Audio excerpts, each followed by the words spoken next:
All right, well, ready or not, it is June 3rd, 2025, and this is the City of Iowa City formal meeting, and I'm going to call this meeting to order.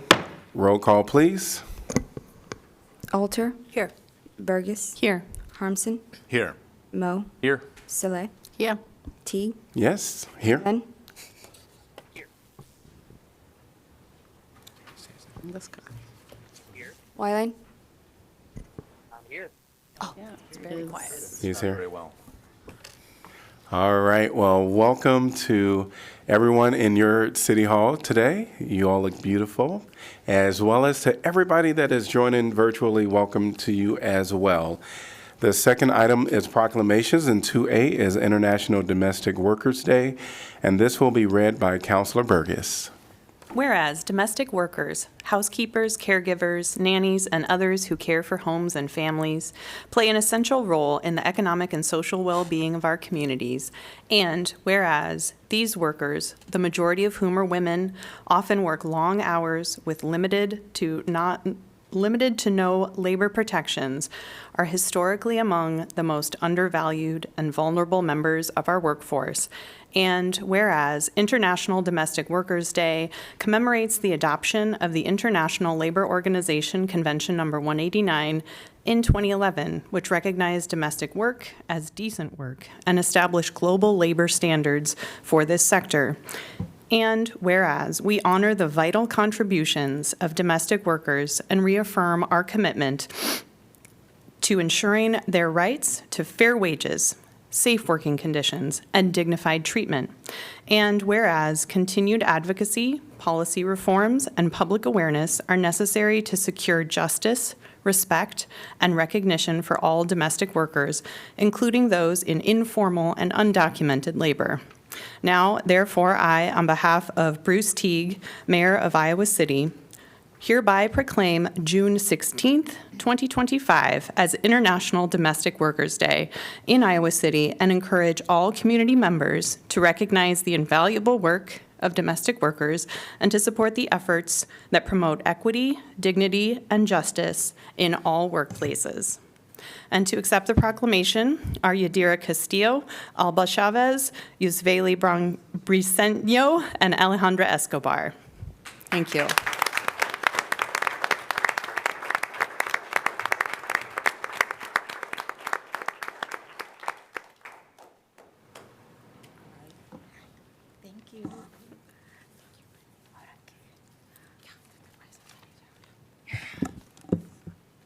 Hola, buenas tardes.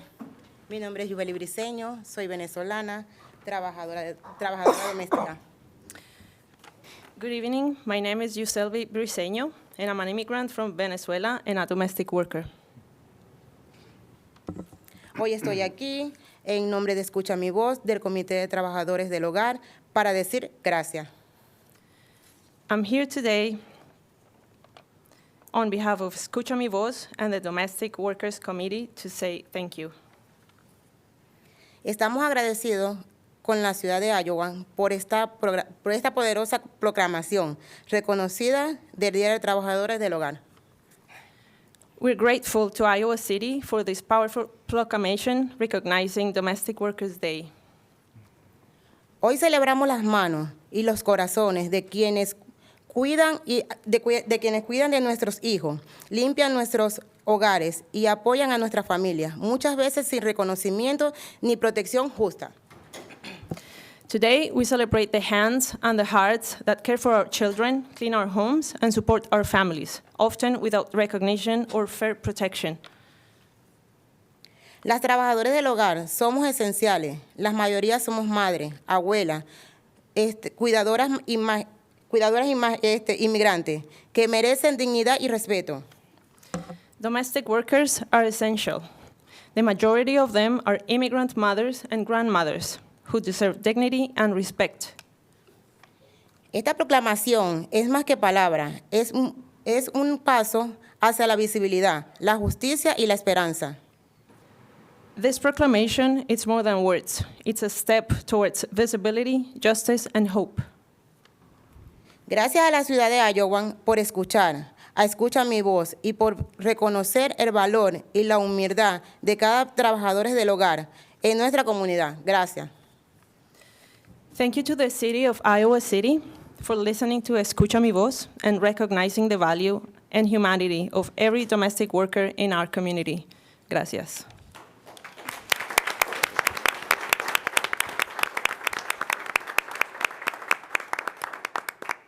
Thank you, and thanks to the others that joined you today as well. Item 2B is Waste and Recycling Workers Week, and this will be read by our own Mayor Pro Tem Sala. Thank you. Whereas according to the Center of Disease Control and Prevention, the eradication of many diseases in Western world is due to the large part of higher public sanitation standards resulting from effective garbage disposal. And whereas the proper collection and disposal of waste, recycling, and organic waste are integral to preventing litter and dump heaps.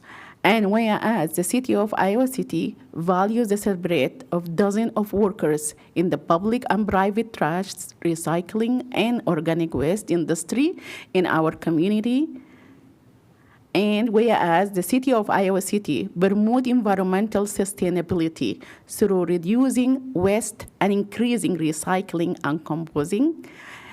Now therefore, Mazahar Saleh, on behalf of Bruce Teague, the mayor of Iowa City, Iowa, hereby proclaim the week of June 15 to 21st, 2025 as Waste and Recycling Workers Week in Iowa City, and urge our community members to recognize the valuable roles that collection and removal services for trash, recycling, and organic waste play in our city, in our daily lives. And here to accept this gift from recycling coordinator.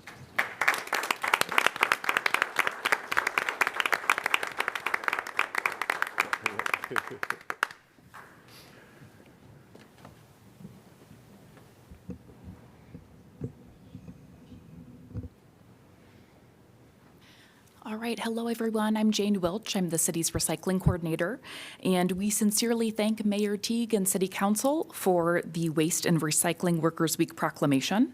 The city's Resource Management Division represents staff that maintain our curbside collection program serving Iowa City residents and the Iowa City landfill, hazardous material collection facility, compost facility, and recycling drop-off locations that serve all of Johnson County. Locally, we have several private waste and recycling entities, such as haulers and recycling material processors, that we work alongside to collect and process materials as well. This proclamation is meant to honor and represent all individuals working in the trash, recycling, and composting industries for their daily work to keep our Iowa City and Johnson County communities cleaner and safer. We thank Mayor Teague and City Council for recognizing the industry's essential service. Thank you very much. Thank you.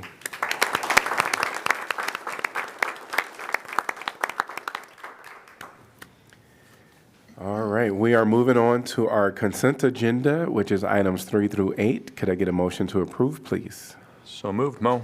Second, Saleh. Anyone from the public like to address this topic? If you are online, please raise your virtual hand.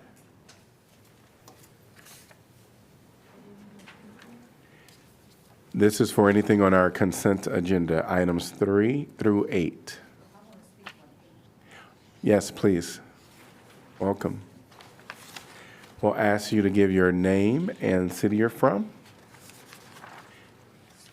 And we also have a sign-in sheet. And in the back, if people are wanting to speak, there are pre-sign-in little paper that you can have filled out and drop it in the box, as Ms. Mary just did. So welcome. My name is Mary Graver, and I live in Iowa City.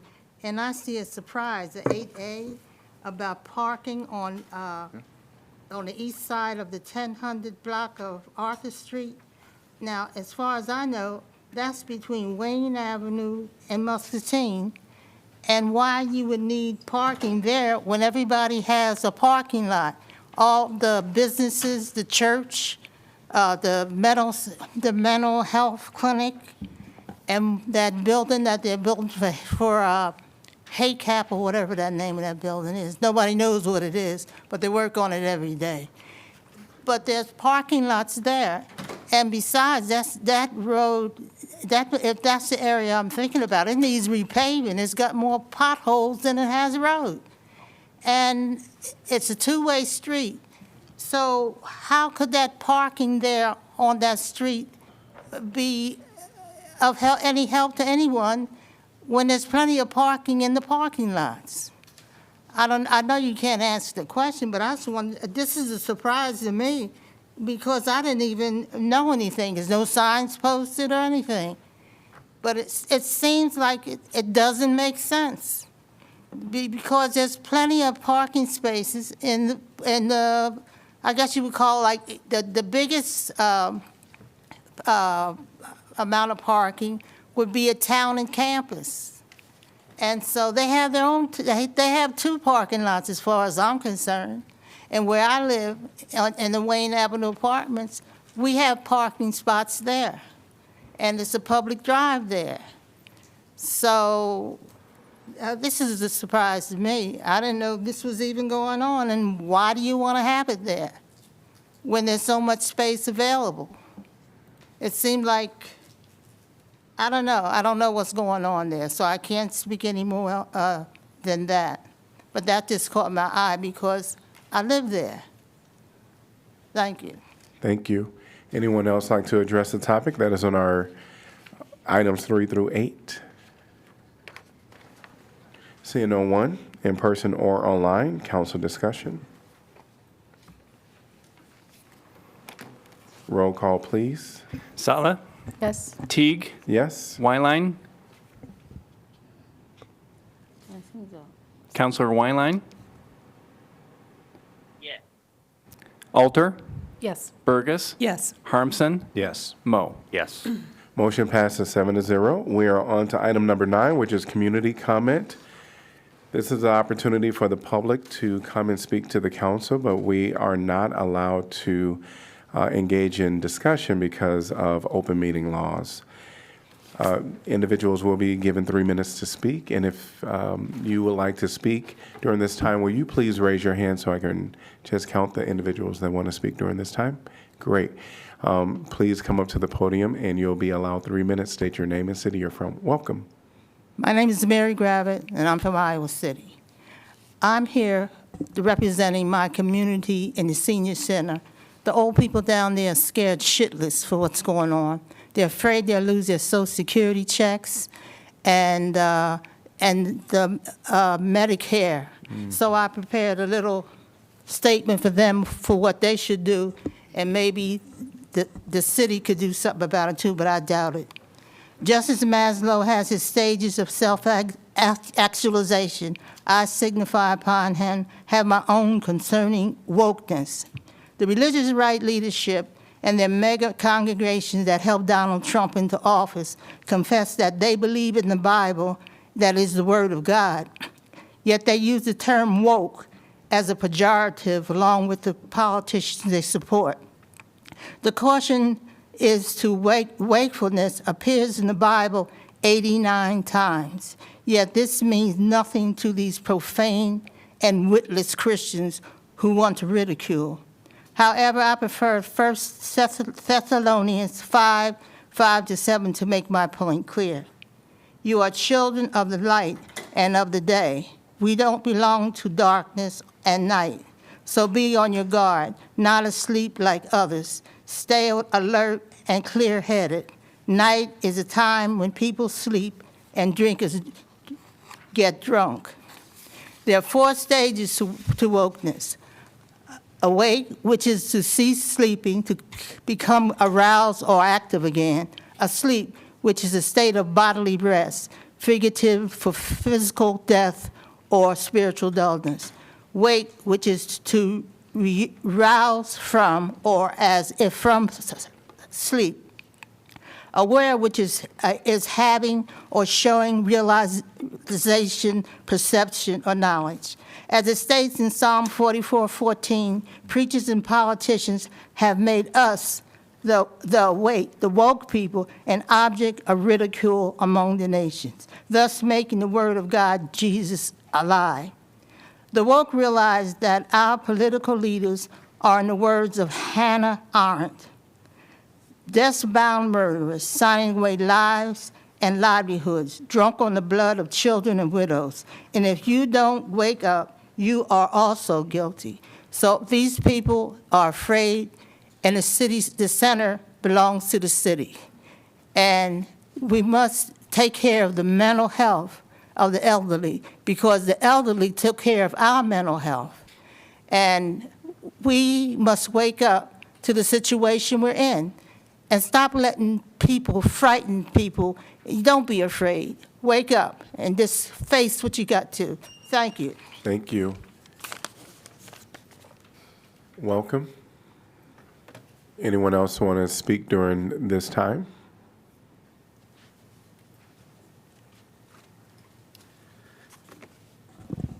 Good evening, everybody. My name is Scott Haas. I'm the Executive Director of Iowa Valley Habitat for Humanity, and I am an Iowa City resident. I've come to talk about two different, I guess one thing and two different issues related to the aid for agencies funding that will come up later in the agenda.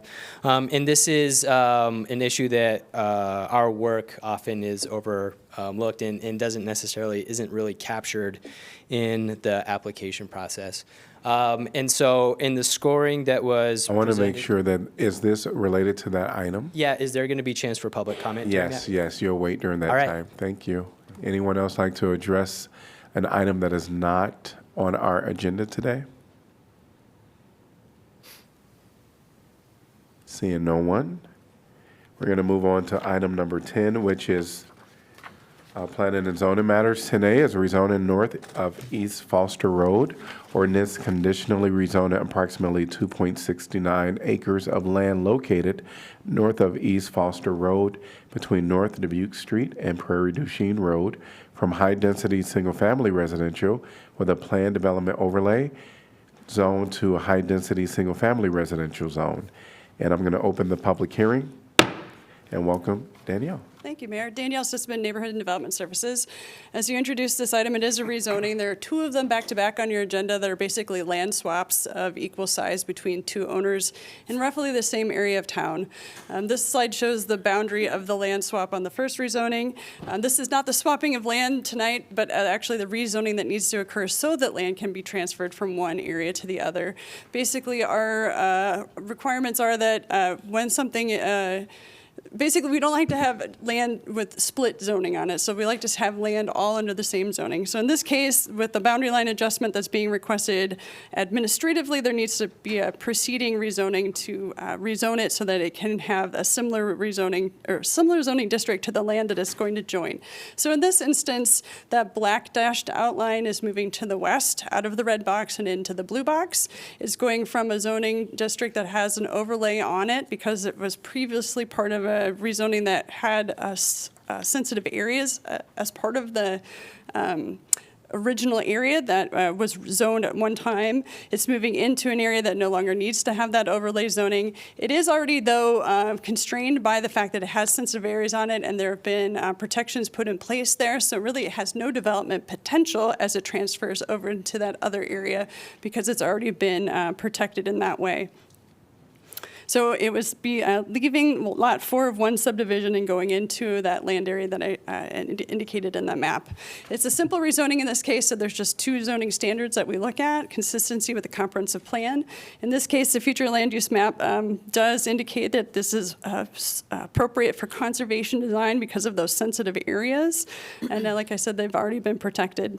The zoning district that it's becoming is just RS12. It's consistent with the land use policy in our comprehensive plan and is observing the protections that were intended there.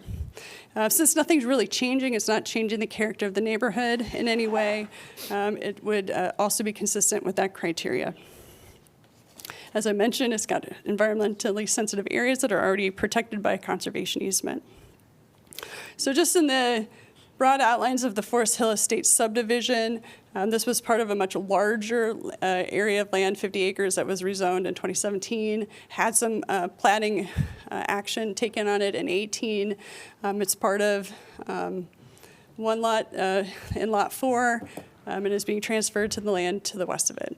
Any additional steps that would happen would be administrative, so that boundary line adjustment that would actually occur to transfer the land would be taken care of administratively.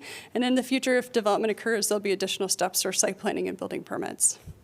So based on a review of the relevant general criteria, staff recommended approval of this rezoning with one condition.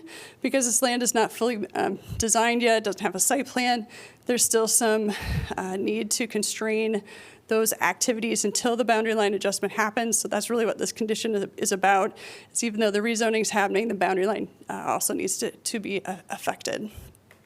So Planning and Zoning Commission did review this at their May 7th meeting and voted by a margin of 7-0 to also recommend approval tonight. If you have any questions, happy to answer them. There is a CZA and it has been signed. Okay. Any questions by council? I will say the applicant's engineer is here tonight too, so if there's any really technical questions, they can answer those as well. Great. Thank you. Here are no questions. Thank you. Wanted to give the applicant an opportunity to speak if they wanted to make any comments. Okay. All right, we're going to move on to public discussion. Anyone from the public like to address this topic? If you're online, please raise your virtual hand. So no one in person or online. I'm going to close the public hearing.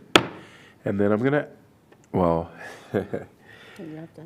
yeah, I was going to ask council if they're inclined to vote with P&Z. All right, but can I get a motion to give first consideration? So moved, Harmson. Second, Alter. All right, council discussion.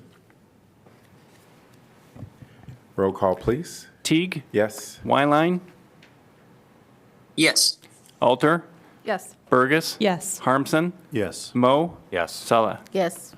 Motion passes 7-0. 10B, rezoning south of East Foster Road. Ordinance is rezoning approximately 2.69 acres of land located south of East Foster Road between North Dubuque Street and Prairie du Chien Road from high-density single-family residential zone to high-density single-family residential with a planned development overlay zone. I'm going to open the public hearing and welcome again Danielle. Thank you, Mayor. Again, this is the second part of the two for the land swap that's occurring. The subject property is bounded here in the white outline. It's on the south side of Foster Road this time, just a little bit farther east of where we were just looking. Again, there's a request to swap the land between where it currently is and the lot to its north, Lot 5, make it part of Lot 5. So again, the zoning needs to change to bring it into compliance. In this case, it's leaving a simple RS12 zone and joining an OPD. What's different here is that the lot that it's joining has already gone through the site planning process, already has a number of buildings and units approved for it. Really, again, offers no development potential because this land was anticipated to handle the stormwater from that project anyway, so really does not change what this particular land could be used for. It's already tied to those requirements. Shows again here leaving the blue box and joining the red box. Again, the zoning, the base zoning is pretty much the same. The review criteria that we used are looking at the comprehensive plan and the compatibility with the neighborhood. Again, it is supported by the comprehensive plan. It has helped basically the development along Foster Road to be where development is clustered to, rather than being in this area, which is also protected as sensitive area. And again, since nothing's really changing, it's not impacting the character of the neighborhood or the regulated sensitive features. This is Forest Hill Estates, so this would be land being added to Lot 5 in Forest Hill Estates, and the rezoning here would not need to go through site planning or steps for building permits. Those have already been accomplished, just the administrative step of a boundary line adjustment. So based on a review of the relevant criteria, staff did recommend approval of this proposed rezoning, and again, Planning and Zoning Commission supported that. There's no condition here because there's no need to get ahead of a building permit. It's already happened. And again, because there's no additional development potential. That concludes my staff report. Happy to answer questions. Here are no questions. Thank you. Developer, any? No, nothing from the applicant. All right, great. Anyone from the public like to address this topic? If you're online, please raise your virtual hand. Say no one in person or online. Before I close the public hearing, is council inclined to vote with P and Z? All right. We're going to close the public hearing. Can I get a motion to give first consideration? So move, Saleh. Second, Mo. Council discussion. Roll call, please. Wineline, Yes. Alter, Yes. Burgess, Yes. Harmson, Yes. Mo, Yes. Salah, Yes. sorry, Yes. yes, Teague. Yes. Motion passes 7-0. 10C, rezoning North Governor Street, ordinance conditionally rezoning approximately 5.49 acres of property located between North Dodge and North Governor Streets from medium-density single-family residential zone, high-density single-family residential zone, medium-density multifamily residential zone, and multifamily residence zone to high-density single-family residential zone with a planned development overlay for approximately .17 acres, and to medium-density multifamily residential zone with a planned development overlay for approximately 5.32 acres. And this is a motion to pass and adopt, although the applicant is requesting deferral to June 17th, and there was correspondence included in the council packet. Can I get a motion to defer to June 17th, 2025? Motion to defer to June 17, 2025. Pass. Moved by Salah, seconded by Alter. Council discussion. Roll call, please. Alter, Yes. Burgess, Yes. Harmson, Yes. Mo, Yes. Saleh, Yes. Teague, Yes. Wineline, Yes. Motion passes 7-0. Can I get a motion to accept correspondence? So moved, Mo. Second, Harmson. All in favor, say aye. Aye. Aye. Any opposed? Motion passes 7-0. We're moving on to item 11, which is our regular formal agenda. 11A is 2025 Water Pavement Patching Project. Resolution approving project manual and estimate of cost for the construction of the 2025 Water Pavement Patching Project, establishing amount of bid security to accompany each bid, directing city clerk to post notice to bidders, and fixing time and place for receipt of bids. I'm going to open the public hearing, and welcome. Good evening, Mayor and Council. My name is Tim Schmedeke, and I'm a civil engineer here in the engineering department. The 2025 Water Pavement Patching Project is an annual project that is done to construct emergency repairs after a water main break occurs. We currently have 25 locations in need of repair in Iowa City. As you can see in this image, each number represents one of the main breaks, and they can happen anywhere throughout Iowa City. Iowa City experiences roughly 70 water main breaks a year over a 5-year span. And the reason that there's such a difference between our current 25 number of water breaks and the average of 70 is that water main breaks can occur where there is no pavement. So you don't need a pavement patch if a water main breaks and there's only soil above. But there will be additional locations added to the project as the year goes on. When a water main break occurs, there is damage done to streets, driveways, curb ramps, and sidewalks. As you can see in these images, we do temporary fixes so that people can access the streets in front of their houses or their driveways and sidewalks. At a minimum, this project wants to restore those areas so that they are what they were before the water main break occurred. The estimated construction cost of this project is $360,000 based on the 25 sites that we currently have. The bid the bid opening is July 1st, 2025, and the contract will be awarded the following Tuesday on the 8th. The construction timeline of this project is from July of this year to November of this year. Here's how I can be contacted. Thank you all for your time. Are there any questions? I actually have a question. Yes. Is there an approximate average of how long it takes to repair those, or is it a matter of it depends on how severe the break is and what the damage is? That 70 that I shared? Of what is being, for the 25? I just mean in general, like, you know, the homeowner, how long can they expect to potentially have their driveways or their, you know, their impacted areas? How long does it take to really repair? does depend on the scale of the main break and the temporary area that is patched. Cordoned off. Yeah. Rough estimates, a day or Okay. two. Yeah, that's helpful. Yeah, Thank yeah. you. Great. Thank you. All right. Anyone from the public like to address this topic? If you're online, please raise your virtual hand. Seeing no one in person or online, I'm going to close the public hearing. Can I get a motion to approve, please? So moved. Mo. Second, Burgess. Council discussion. Roll call, please. Burgess. Yes. Harmson. Yes. Mo. Yes. Sala. Yes. Teague. Yes. Wyline. Yes. Alter. Yes. Motion passes 7-0. 11B, Wastewater Treatment Facility Digester Complex Rehabilitation Phase 1 project. This is a resolution approving plan specifications and estimate of cost for the construction of the Wastewater Treatment Facility Digester Complex Rehabilitation Phase 1 project, establishing amount of bid security to accompany each bid, directing city clerk to post notice to bidders, and fixing time and place for receipt of bids. I'm going to open up the public hearing and welcome bid. Right. Hi, I'm Ben Clark from the Engineering Division. I'm here on behalf of the Public Works Department and specifically the Wastewater Division, asking you to approve this project. We've been working on it for several years now, and we're kind of excited to get to this point. So with that, I'm going to turn it over to Dr. Randy Wirtz. He's been working on this project with us, and he'll give you a presentation and answer any questions you might have. Good evening, Mayor and council members. A pleasure to be here tonight. So as Ben mentioned, we're going to go through the project overview, and I'll just get right into it. Okay, so we'll talk a little bit about the history of the project, the components of the project, the overall budget, and then we'll get into the schedule. The history of this plant goes back to about 1988, so it's been online for almost 40 years.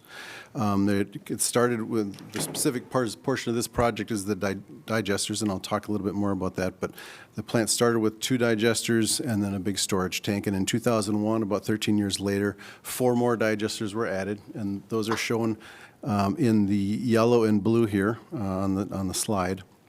That was a fairly large project about 24 years ago. And then about 10 years ago, there was another upgrade to add the biosolid storage facility. So all of these facilities will be touched by the current project that we're talking about now. So the project overview, the digestion complex is again right here. I guess you can't really see my mouse there, but between the 2 green squares there is a digester complex. On the north side, the green square is a new building that's being constructed to house a bunch of equipment that will further process the sludge. And then the green arrow below, or the green box below, that's the new renewable natural gas system. And I think you all are familiar with what's going on there, but they're going to be taking digester gas produced as a waste product and converting it into actual natural gas to put into a pipeline. And so it's an exciting project that way. It'll actually generate revenue, and I'll get into the details there. I wanted to give a little bit of a history in terms of how we got here. It was really the Climate Action Plan that developed the impetus behind the concept of using the digester gas as a fuel, as a natural gas. Back in 2018, the Climate Action Plan was put in place and adopted. In 2020, you started a study to look at how you could use the digester gas from this plant as natural gas or to produce electricity and for some other methods. At that time, it didn't move forward. The project wasn't cost effective. Partly because of the value of the material itself, and partly because just the market wasn't there yet for it.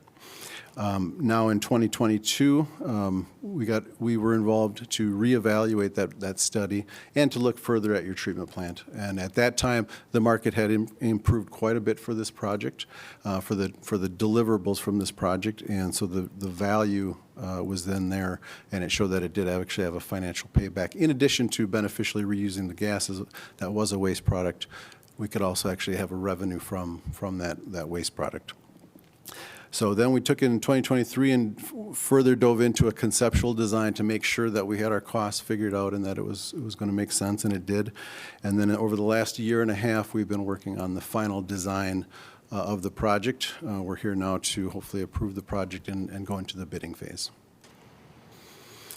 So we're going to just walk quickly through the digester or the project components. It's really, at its core, it's just an upgrade of the plant, of a portion of the plant, because those plants need to spend money on them every 20 years or so, and these digesters haven't been updated for about 24 years now. So we're replacing the mixing systems in there.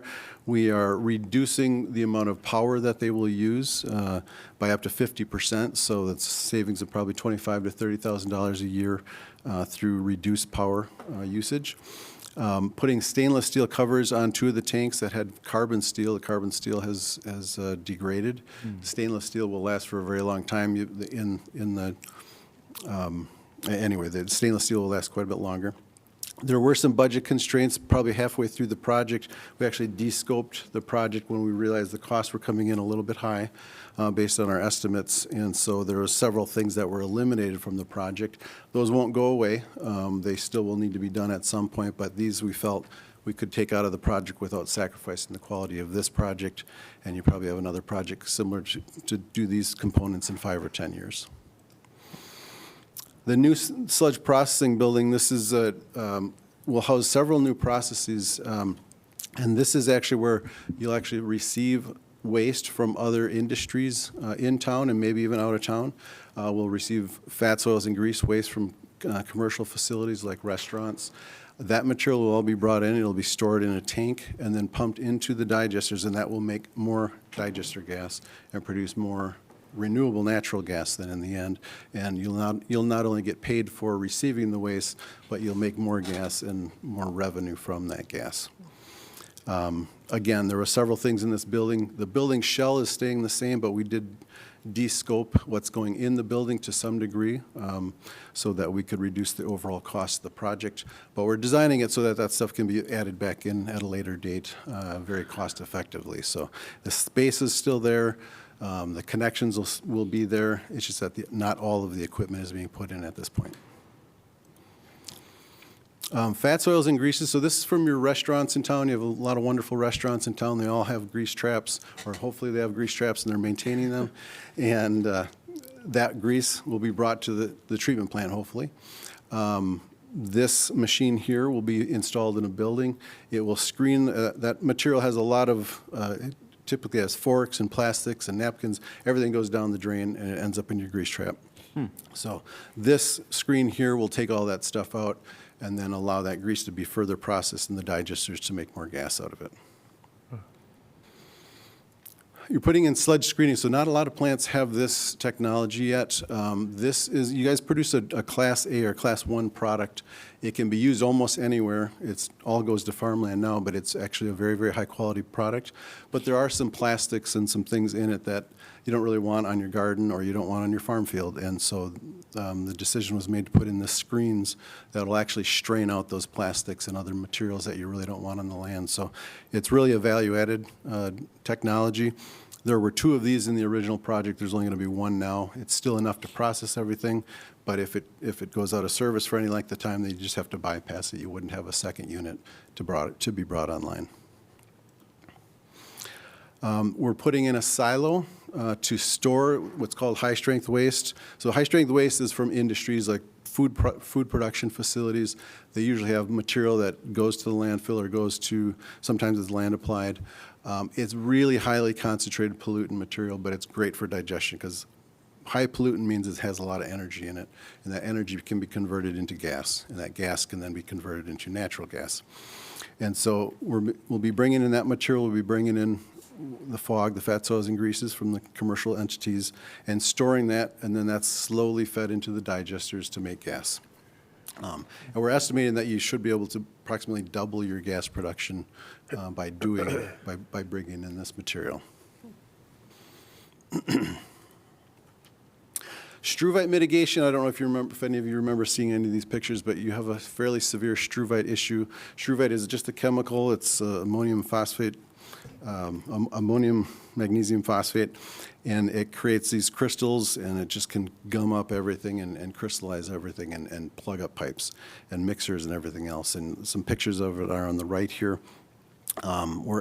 The original plan was to actually design a facility that would recover struvite as a product. That is a very expensive process, so when we started the planning, we looked at other options, and the plan that got put in, and it was already pilot tested, proven to be very effective, is going to save more than $10 million in the project cost. So that was a good deal to look at some other options there. And then the exciting part, the digester gas reuse, we call it renewable natural gas, or RNG. Again, we're taking this waste material, making digester gas, which is really dirty, has a lot of carbon dioxide in it, has a lot of hydrogen sulfide, that rotten egg smell. So it's a very dirty gas. We'll clean it up to really, it's almost completely natural gas at that point. It's 98% methane, which is essentially natural gas, and it's clean enough to be put into the pipeline then and injected into the Mid-American pipeline. This is becoming common. It's very common at agricultural facilities that make a lot of gas from cow manure and other things. It's becoming much more common at the municipal wastewater treatment plants. This is a picture of what it'll kind of look like. The picture on the right, it'll come in a kind of a containerized solution, and then it'll look a little industrial, but it'll be very effective at making the gas. Revenue, you'll derive revenue from tipping fees from receiving both the high-strength waste and the fog. You'll have digester gas attributes. The environmental attributes is really where most of the money is made. That's the high-end value that can be sold on green energy markets or on the federal renewable fuel standard market.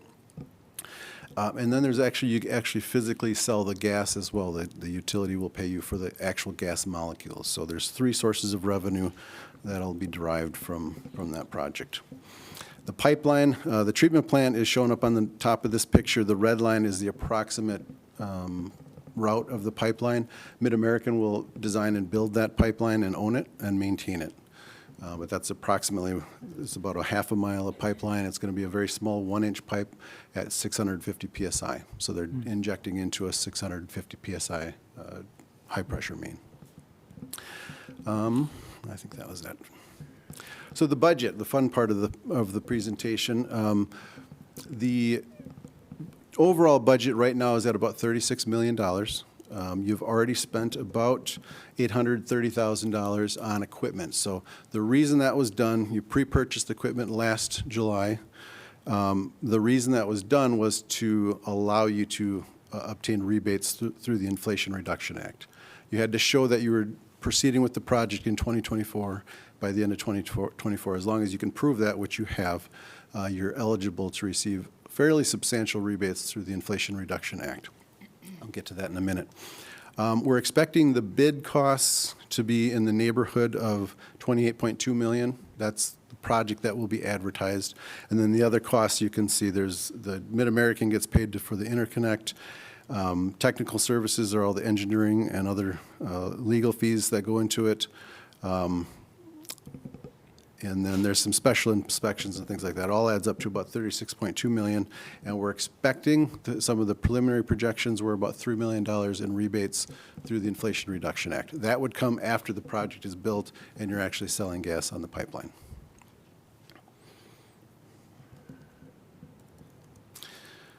A quick payback analysis. So not many wastewater treatment plant projects have a payback. They're still good projects, but they don't generally generate revenue. So this one, we're estimating the RNG portion of the project at about $15 million.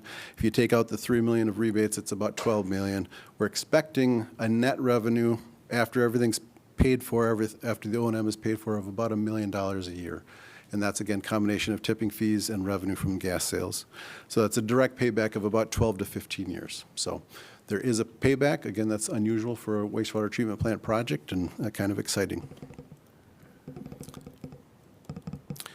And then the last slide is just the schedule, and I did want to touch on this a little bit. So the equipment was bid again a year ago, almost a year ago exactly. The overall project advertisement, that $28.2 million advertisement, is scheduled for tomorrow. Open bids mid-July. Council award in early August. And then the next steps really that the city will need to take is to begin developing that gas sales agreement. And you start with developing an RFP that goes out to brokers. There's a lot of this has become a big deal. There's a lot of people that are into this market now, and you will get bids from brokers that sell this gas. They buy and sell this gas, and they'll give you the terms that they want and the prices they're willing to pay for certain volumes of gas that you will be producing. That's going to be a fairly lengthy process. We're not in a big hurry because they're not going to do anything. The brokers won't do anything until you actually have contracts in place with Mid-American, which is, I believe, happening very soon. And then they see that the project is actually happening. They don't want to touch it until they actually know you're going to be making gas. So we have time, but I would say in the fall of this year, you start developing a request for proposal. In winter and spring, you issue those requests for proposals. It might take a couple of rounds of proposal to really get what you want. It'll be a little bit of a learning curve. There's not many municipalities that have done this yet. We're working with a few right now that are, but we haven't actually taken the proposals yet. So we're still learning a little bit on that side too. But I would say you would have about a year from when you issue RFPs to actually when you have to have somebody under contract. You really want to have someone under contract about 6 months before you start making gas. Which you'll see here, the RNG contracting, we thought next summer, so in about a year. The RNG system online, not till the following June of 2027. So you have time to get all that worked out. And then we think project completion is about June 2028. And the IRA rebate is planned, again, the project has to be complete. You have to be making gas and selling it to get the rebate. So we think that'll be late 2028, maybe into 2029. And that is the end of the presentation. I have two questions. One about, I guess, ecological sustainability and one about economic sustainability. Well, first of all, thank you for the presentation. This is a huge expenditure for the city, so it's worth the time to understand exactly what we're spending this much money on, and it's helpful to know that there is a payback on it. Regarding the sort of ecological or sustainability dimension of the plant, we currently burn or release the methane, and then now we'll be capturing a substantial, which has got a huge global warming potential. Can you tell us a little bit more about how important that is from a sustainability perspective? So right now, the city uses a portion of the gas that's produced to heat your digesters. And you'll continue to heat your digesters like that. The rest of it is flared, so there's a big candlestick out there that burns all of the excess. From an ecological standpoint, this does have a much better carbon footprint because you're replacing natural gas that would otherwise have to be used or purchased as virgin natural gas. So overall, it has a net negative or net positive impact on your carbon footprint. I don't have specific numbers. It's the amount we sell, right? The amount that's sold back is the... It is, yeah. And how you put that into a carbon footprint then is, yeah, that's the math that I don't have on the top of my head right now. But yes, it does have important ecological considerations there, and it's becoming very common. It's frankly more popular in Europe, and the markets for it have really matured. 5 years ago, that's part of the reason the project didn't move forward. The markets really were not very mature at that time, and they've matured significantly, such that even if the federal government were to go away completely on this, there's still a very solid market for you. That's one part of the economic piece I was going to ask, and that would sort of be one is, what's the durability of the equipment? I mean, 12 to 15 years is a good payback, but do we have to replace the equipment every 12 or 15 years? We would expect you'd be doing fairly major maintenance, within 10 years, not replacing, and after 20 years, you'd probably have to replace the equipment. Now, most of the membranes will last most of that time, as long as they're taken care of and they don't get contaminated. There are the compressors and everything like that will break down, so they'll be maintained like anything, and we would expect the compressors to last 20 years before they'd have to be replaced. Okay. Thank you. What was happening with the high-strength waste and the fats, oils, and greases before this, or what's happening with those now? Well, Maybe that's for our staff. That's a great question. That's probably better for your staff. So the high-strength waste now is probably being taken to other treatment plants, or it might be land applied. I'm from Wisconsin, truth be told. A lot of the material there is land applied. So it's just put on the farm fields as a nutrient or as a way to dispose of it. They're getting away from that. The DNRs in most states are not allowing that as much anymore, so we have to find a home for it now. So it's probably being taken to, actually, I know a lot of the waste in this area is being taken to lagoons, anaerobic lagoons, which are agriculture in need. They're treating swine waste or manure and things like that. So they're allowed to add some of it to those lagoons. And some of them might be hauled quite a distance over to Des Moines. Des Moines takes a lot of this material. They've had a program like this for probably 10 years. And they take in a ton of material every day, and they make a lot of money on it. It's a lot of work. You know, it's not free. But it does pay for itself if you have the right quantities. Thank you. Do you know if there's similar, like you mentioned Des Moines, then going east? I mean, like right now, would we be sort of like an attraction, so to speak? I mean, because you mentioned that there's people, you know, could bring things in, right? And I was just wondering, well, if there's stuff in Rock Island, like, is that, you know, oh, we're not going to get folks from Illinois or, you know, whatever. I just wondered. Great question. The closest ones to you, Davenport takes a little. Mm-hmm. They can't take very much. And in fact, the hauler that takes it there would probably come here because you have more capacity and you could take it all. I shouldn't probably say that in a public meeting because I don't know that for sure. Muscatine has a program. They bring in a fair amount, but they have a ton of industry right there, so they're serving that industrial base, and they're kind of maxed out as well. So anything additional would likely come here. Dubuque has a program. They're fairly far away, and then Des Moines is the closest one to that direction. So I would guess everything in this valley and Cedar Rapids would probably come here. We have an opportunity. Thank you. All right, thank you. Thank you. Anyone from the public like to discuss this topic? Sit over in person or online. I'm going to close the public discussion or close the public hearing. Can I get a motion to approve, please? So moved, Mo. Second, Alter. Council discussion. Good It work. is exciting. It's It's exciting. like with no shade against other cool things that have come before us, this is extraordinary. It's been kind of cool to watch it develop over the last several years, too, as we've worked it through each stage of this process.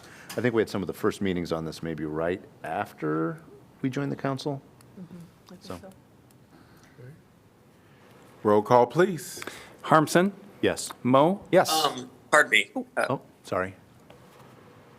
Super sorry, y'all. I just wanted to see if Jeff could walk us through how, because you explained it to me, but I think you would explain it better. I think some people might be looking at this and being like, wow, this is, you know, close to $40 million. I just want to make sure people know exactly how it's been funded. So they know it's not just coming from the general fund or something like that. You know what I mean? Yes, that's correct. This is all, will be paid for by the wastewater fund, so it's really paid for by the fees that we charge. We did increase wastewater rates 5% last year, and that was to help to pay for the borrowing costs. So we are issuing revenue bonds, or we'll be issuing revenue bonds for this project, and there's also a state loan that we take. So there will be debt, but it will only be wastewater funds to pay back that debt. Thank you. All right. Any other item or comment? Hearing none. Roll call, please. Harmson? Yes. Mo? Yes. Saleh? Yes. Teague? Yes. Wyline? Yes. Alter? Yes. Burgess? Yes. Motion passes 7-0. 11C, fiscal year 26, aid to agencies. Resolution allocated human services aid to agencies funding for fiscal year 2026, July 1, 2025 through June 30th, 2026. Can I get a motion to approve, please? So moved, Harmson. Second, Mo. All right, and welcome, Erica. Hi, Erica Kubley with Neighborhood Services. So Aid to Agencies is our annual human services funding for nonprofits who are serving low-income residents of Iowa City. Applications have been accepted through the United Way joint funding process last fall. Agencies eligible for Iowa City legacy funding are included in City Steps 2025 as legacy agencies. We are on a 2-year funding cycle in coordination with all of the joint funders. Any agency funded this year as a legacy will receive funding next year as well in FY27 at a prorated amount based on the FY27 approved budget. Applications were scored using an updated scoring criteria approved by the Housing and Community Development Commission. So the scores are listed on this spreadsheet here. Those are staff scores and recommendations for funding. The allocations are organized starting with the highest scoring agencies at the top. In our allocation process, we look at the scoring criteria, but we also look at the so we look at increasing funding to agencies with higher score first as we're going through our allocation.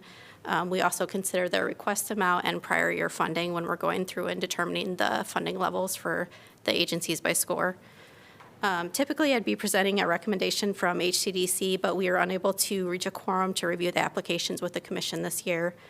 We did request scoring and input from commissioners and received input from 2 commission members. So some considerations for our recommendation. These numbers have been adjusted slightly since the last time you've seen this recommendation, just based on the approved budget.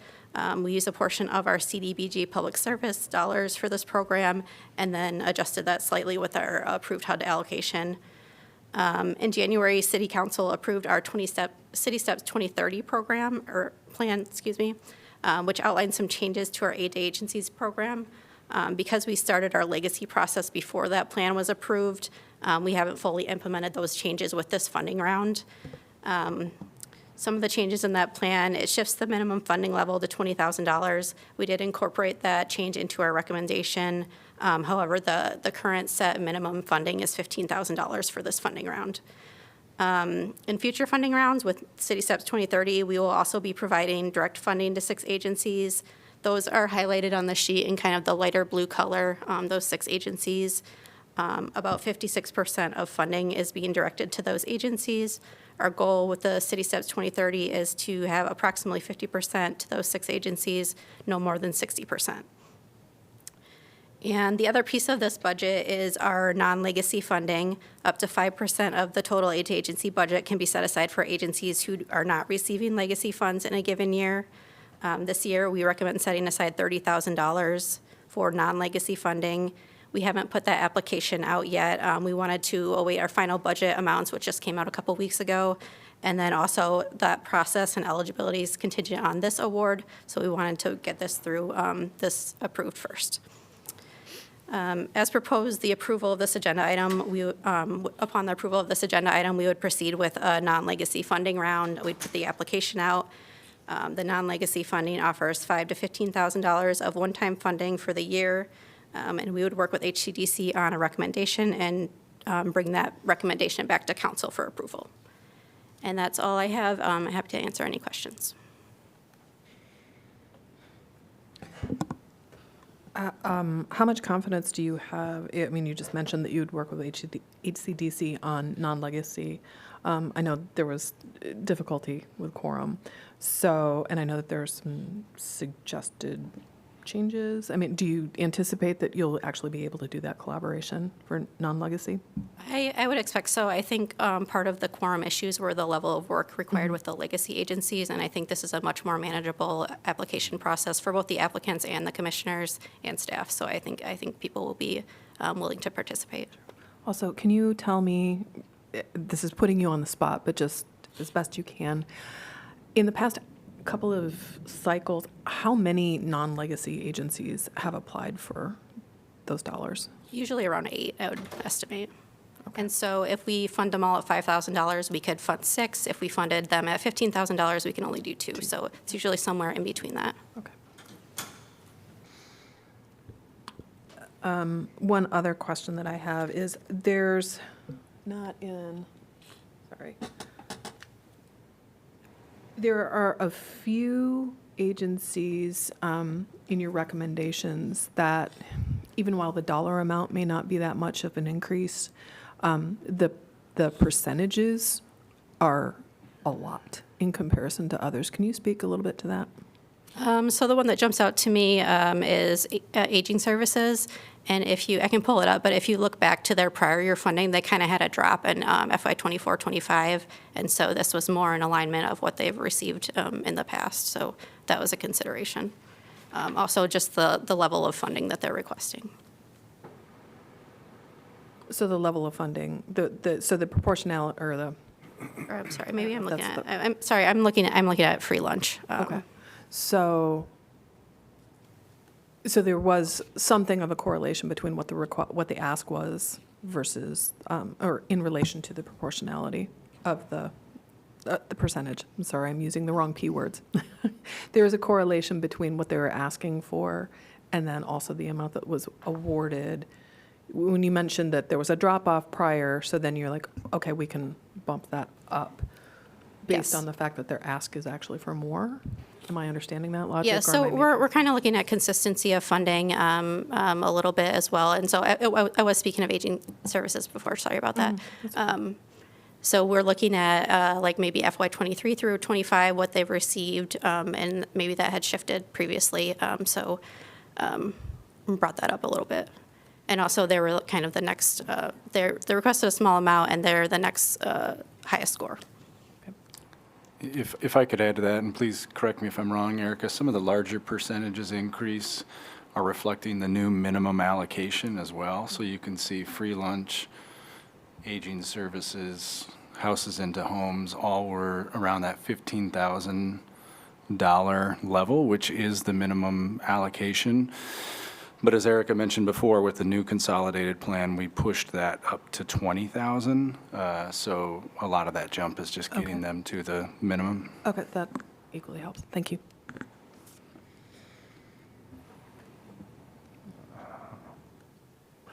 Thank you. All right. Thank you. Anyone from the public like to address this topic? If so, please raise your hand so I can see who all wants to speak. All right. I'll invite you up, and then there is a basket. If you have a little pre-printed sign in, you can drop it in there. Otherwise, you can sign in. You'll be given up to 3 minutes. Welcome. And please state your name and city you're from.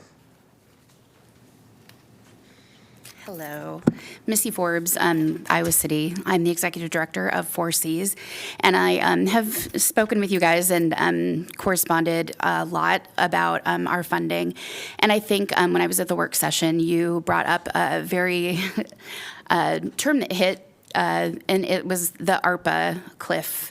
4Cs, a few years ago, I met with city staff and talked about our funding issues, and we were able to capitalize on the ARPA funding, so to support the work, the innovative work to kind of keep our organization relevant.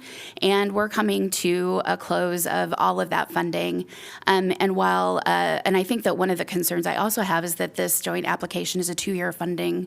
And so while we may be okay getting through FY26 with the rest of our ARPA money, in FY27, it looks a lot different. And so a lot of you I've spoken with personally and know the things that 4Cs does to support all families that are trying to access childcare, the affordability, all the work that goes into that. And imagine what Johnson County looks like without 4Cs, without Home Ties, without the advocacy work that we do, and the additional support that we do to support individuals who want to do the work and stay in the work. Without 4Cs, this community looks a lot different. And I appreciate the innovative programs that the City of Iowa City, the City Council has supported, the wage enhancement program being one of them. Iowa City is a really innovative and progressive place, and I'm asking for a thoughtful approach to the funding that I requested and what the ARPA allocation has been able to support that. And then I would just say, too, that 93% of the people that we serve are from Iowa City, and the funding that we receive from other municipalities, and looking at the ARPA allocate, or the aid to agencies allocation is a bit disproportionate when you look at how many Iowa City residents we served as opposed to other municipalities and the funding that we receive from them. Thank you.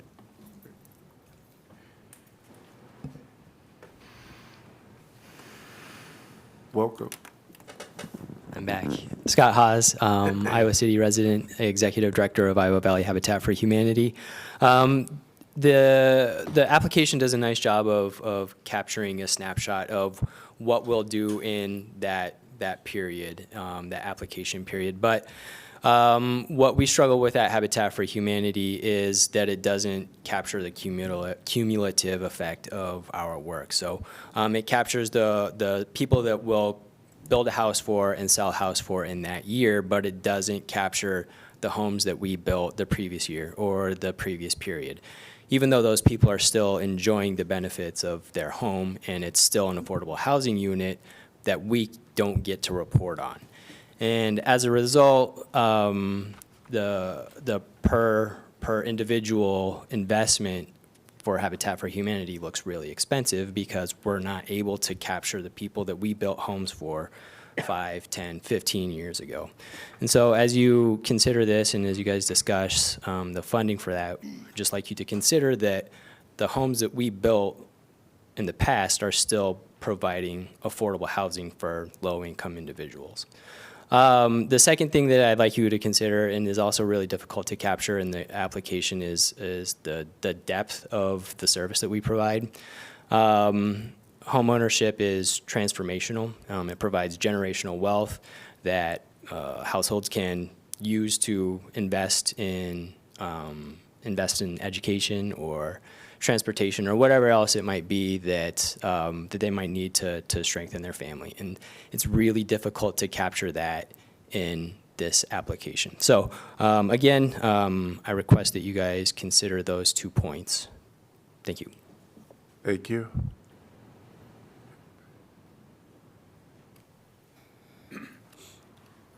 Good evening. I'm in Sharif from the Center for Worker Justice. I'd like to thank you so much, say thank you for the city council and the city staff here for the tremendous support being given to nonprofit organizations. For us, I think the aid to agency and other government support for us has always been tremendous. It has been the tool that we use to expand and extend our services to people in workplace when they are encountering housing issues, and especially now for many of the migrants and the people who really are forced to navigate, the issues around, the government immigration policy and practices. These are all the people that come to us, and we are the people who really know those people and support them. We use those funds and others to provide services that can help the people navigate what's going on in this community, become like really active and effective component of our community in here, and really encounter and challenge all the things that happen around immigrants or low-income people when they need to do those things. So I really appeal for the council and for the city to consider all the things that the Center for Worker Justice is doing and support us by extending the funds provided so we can continue doing our work. Thank you so much. Thank you.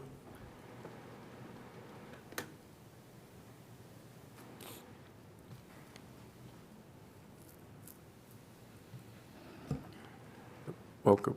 Good evening. I'm Charlie Eastham. I live in Iowa City, and I'm here to talk about the Center for Worker Justice request for funding from the aid agency's budget.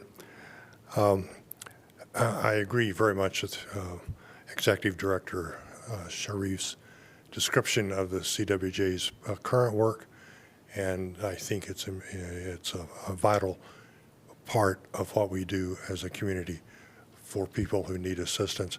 I also realize there are many other people here from other agencies, and I really respect and admire the work they're doing, the work you're doing, Mayor Pro Tem Sully, and all of many of you others too. We basically, I think, in my view, we're confronted again with a lack of quite enough funding to go around to all the agencies that view this support as part of our essential revenue process, gaining process. The same thing happened a few years ago when I actually was on the Housing Community Development Commission with Councilwoman Halter. And at that particular year, we had the same situation. A lot of requests, clearly justified uses of money, clearly needs for what the agencies were doing, and not quite enough city support to go around. So to me, let's really consider increasing the amount of money we're going to allocate from city funds, and let's see if we can make all of the agencies that applied this year have an adequate amount of support, not to meet our individual, I think, total budget needs, but to get us to the point that we thought we needed to be when we made our application. I really appreciate your work, and I admire all of you. Thank you. Thank you. Anyone else?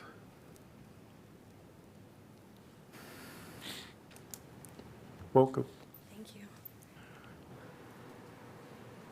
I think you're out of stickers. My name is Allison Bettine, and I'm a South District resident. I'm also the Director of Child Care Workforce Development at 4Cs. I had written something, and I am not going to read it because I actually just want to kind of talk to you about how we're all connected. So I used to work at Shelter House as a housing case manager, and I used to just think so highly of 4Cs, and I'm so lucky to work there now. I've only been there for about 6 months, but I've been so connected to the mission for a long time because when I was a housing case manager, the first thing when you are trying to stabilize your housing is finding employment. If you're a caregiver, the first thing that you actually need to do is find stable, consistent childcare. And so I connected with Michelle at Home Ties, and I'm sure you all are aware of the work that they also do with UAY and DVIP, and I don't want to come here and maybe have us be pit against each other, but rather speak to the way that we all support each other. I'm also working on some English classes for childcare workers. There's a lot of wonderful organizations that we also share the same community, and we're serving the same exact people. And so I just wanted to highlight that as well. The last thing I wanted to say was that crisis care, I think, is one of the most discussed. One of our programs is crisis childcare, and I just wanted to talk about that as well. As a foster parent, I think I just have a very keen awareness of how much harm is caused when families are separated, and crisis care is an opportunity to provide a night or two for children in need. Maybe sometimes parents do need time to stabilize, maybe need a few months to recover from something, but sometimes they just need a night or two, and that's where 4C's crisis care comes in hand, so that people don't actually need to enter the foster care system. And I love my kids, but I kind of wish they weren't with me, you know what I mean?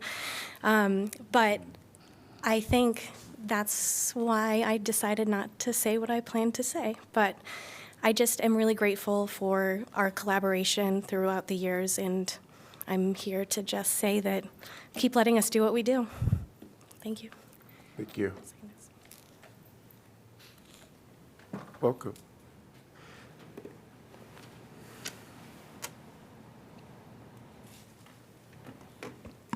Good evening. My name is Margie Martell. I'm from North Liberty, and I came here today to talk to you about how 4Cs of Johnson County has made a huge difference in my life, a difference that has mattered. The difference between realizing my dream of becoming a child care provider and kind of giving up on my dream entirely. I have been a public educator for 20 years, and I retired recently, and I was trying to decide what to do with this wealth of knowledge and experience, and I've been a librarian, and the public library was calling my name, and then I found out discovered, this has been a long time ago, when I needed childcare. I found out what a deficit there is in quality childcare and childcare providers.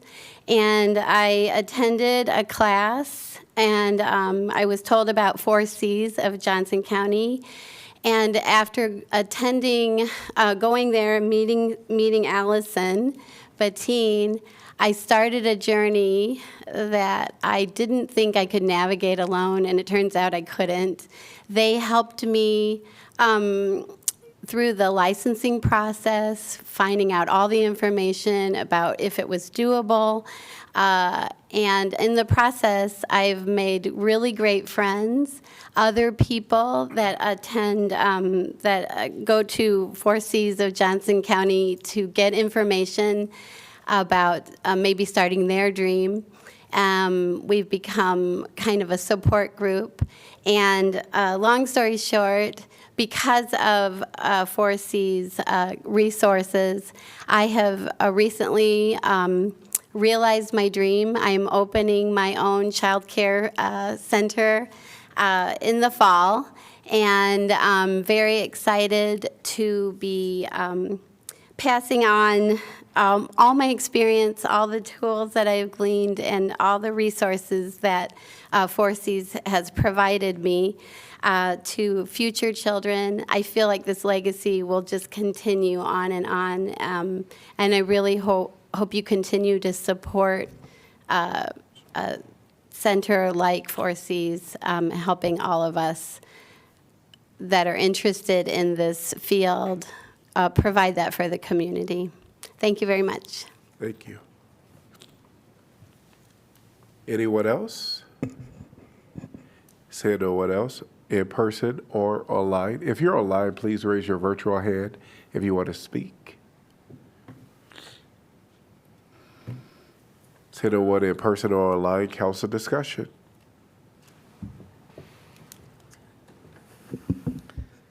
Having been on HCDC, I know how hard both the commission works, why those packets are daunting, and how much staff works, especially in this instance where there wasn't quorum, and so the real onus came on staff, and it is a brutal process to go through for both the applicants and for the people who go through the applications and make the rankings.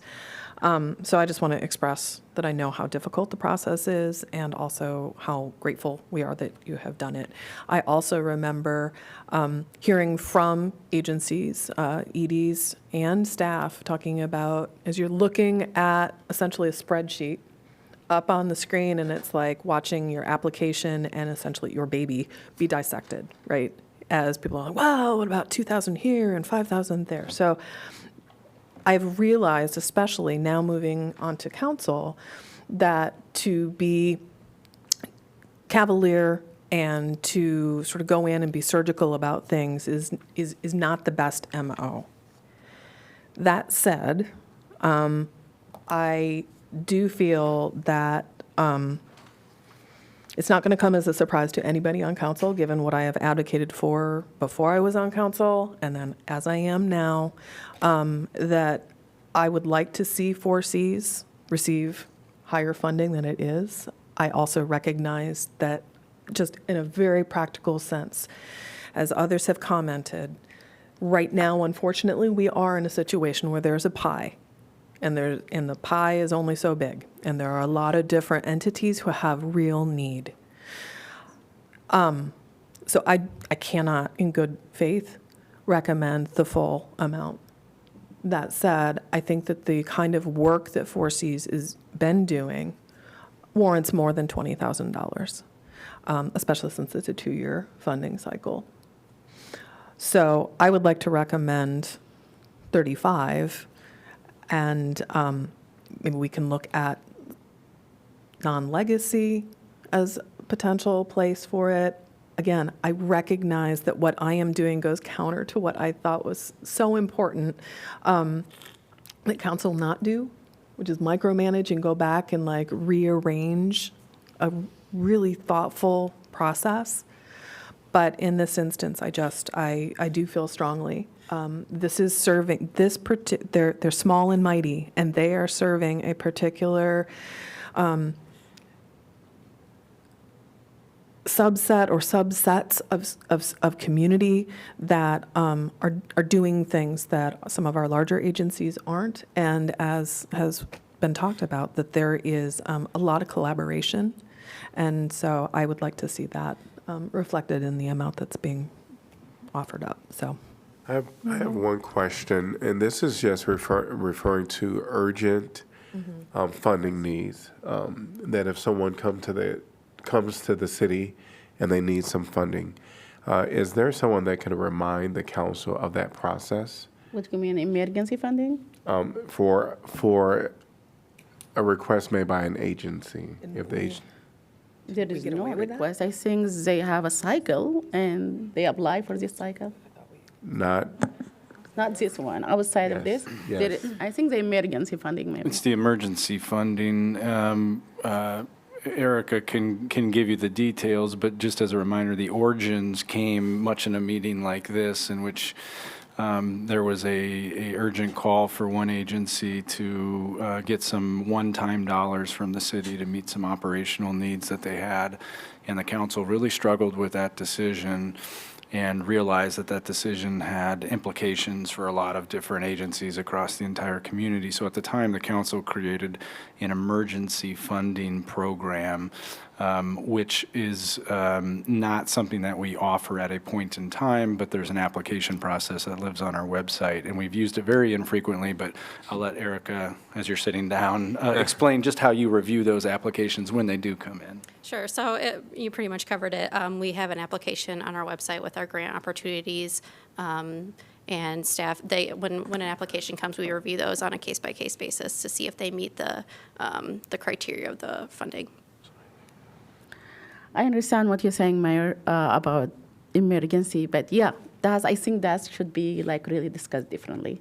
Today is the aid to agency, and I think we should discuss really this one and see how we can increase the funding for those organizations right now, as maybe also like Council Arthur allocated. But while I understand also for Cs, and I will also support increasing funding for them, I really want to raise serious concern about the two legacy agencies, Dream City and the Center for Worker Justice, that being awarded zero funding in this year aid to agency cycle. I think according to the city aid to agency guideline, legacy agencies are supposed to receive at least 95% of the total budget with a minimum award of $15,000.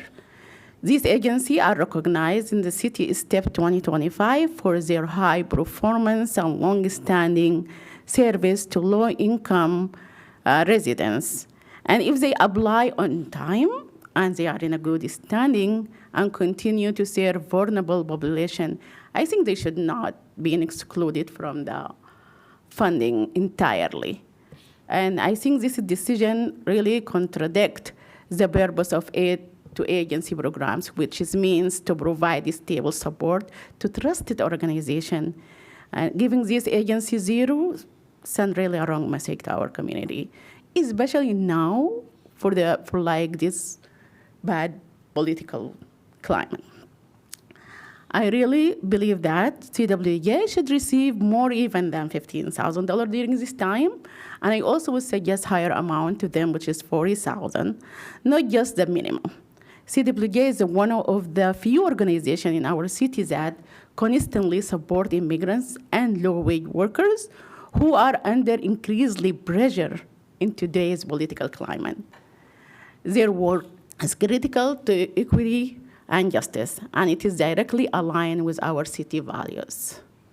I think Dream City also play a vital role in uplifting underrepresented community through mentorship, education, and outreach. Both of these agencies are doing work the city cannot afford to lose. I strongly urge the city staff and the council to revise the decision and ensure that both Dream City and CWJ receive funding. However, I'm not taking any penny from those organizations that already been allocated or, assigned money to them. No. I just believe that we need to figure out a budget for it and, from other sources, especially as we prepare to ask voters to approve a local option tax, sale tax. We must show them that we are using existing city funding responsibly and equitably, denying core community organizations like Dream City and Center for Worker Justice, both legacy agency that serve low-income and immigrants residents, goes against the spirit of the trust. If we expect to continue, if we expect our community to support additional revenue through the sale tax, we need to demonstrate that we prioritize the basic needs of our most vulnerable. That starts with honoring our commitment and fully funding nonprofit organizations that are doing the frontline work. And I really encourage both to fund all of them and revise, also look at the 4Cs request as well. And we can figure out the funding for it. Even if we went deficit, that's fine.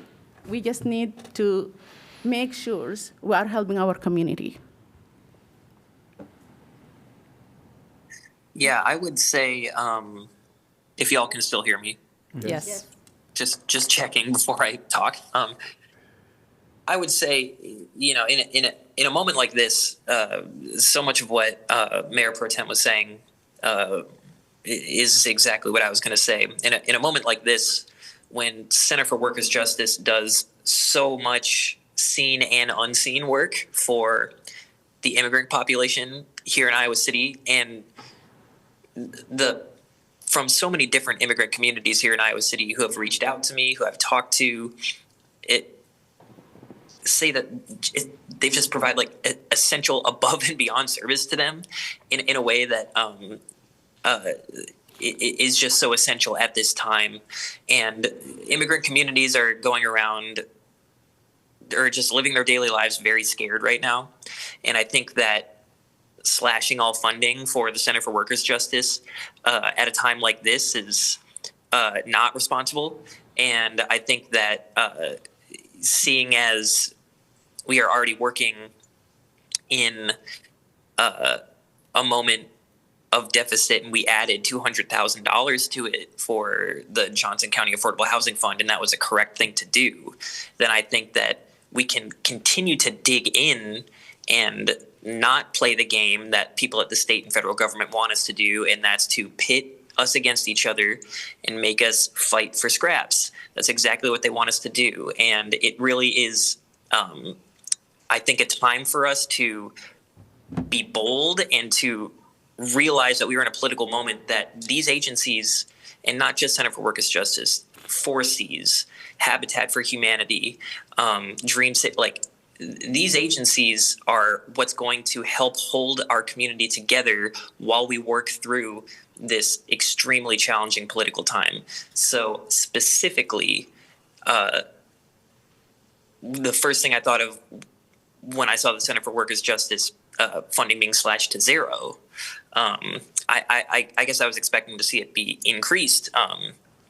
So that's how I feel about it at the time. We can talk about specific numbers, but that's just overall how I felt when I saw this proposal. Could staff bring up the recommendation spreadsheet again so we all can see it on the screen? Thank you. I want to just respond to some of what my colleagues have said. I think I too do not like micromanaging, and I really don't like taking a scalpel to work that has already been done and undoing it.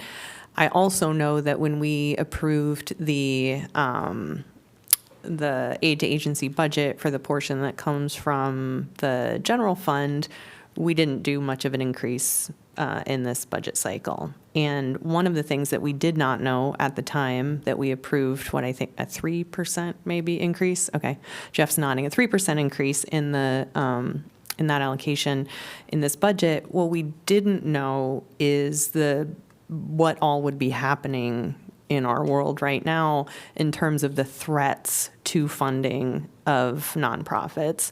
And so to me, that does push me towards a willingness to increase the size of the pie at this point. I agree with a lot of what Mayor Pro Tem said and what Councilor Wyline said in terms of just not only the moment that we're in, but that we can find the money. And I don't want to send a signal to the applicants that, you'll just get whatever you ask for if you come and lobby us. That's not what this moment is about. This is about identifying what has changed since we made some preliminary decisions and what's in front of us right now. Specifically, I would agree with increasing funding to 4Cs. I would agree with funding Dream City, and I would agree with funding Center for Worker Justice. I think those organizations, all of the organizations provide necessary services to our community. And as the mayor always says, the need is so much greater than what we can provide. But I do think those are really important. And, the differential in what was requested from Habitat for Humanity, to what they're receiving was $18,000. And we find ourselves in this moment where we're spending a lot of political energy and angst on what end up being very, very small numbers in the scheme of what our decision-making is. So I'm in favor of increasing the overall pie and agree with the recommendations that have been made by my colleagues. What is the overall pie? Oh, without a number, without a specific number? I mean, based on what folks are suggesting. I mean, I also would say, though, one of the things that is, we have talked about, and in the coming years, there will be 6 agencies that we're moving more towards a service model, right? Where they will be funded, and we have that expectation.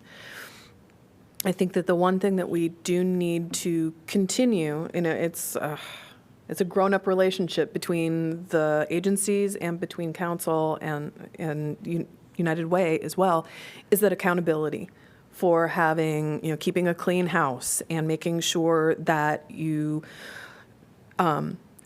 make targets that you can reach, that you are able to account. That is part of the definition of what being a legacy agency is. And so I think that I agree with the political and cultural and actual reality that we're living right now. I appreciate your perspective, Councilor Burgess, about when we approved the budget before, we had no flippin' idea what was about to be unleashed. And the need is even greater, and even while the threat is greater, right?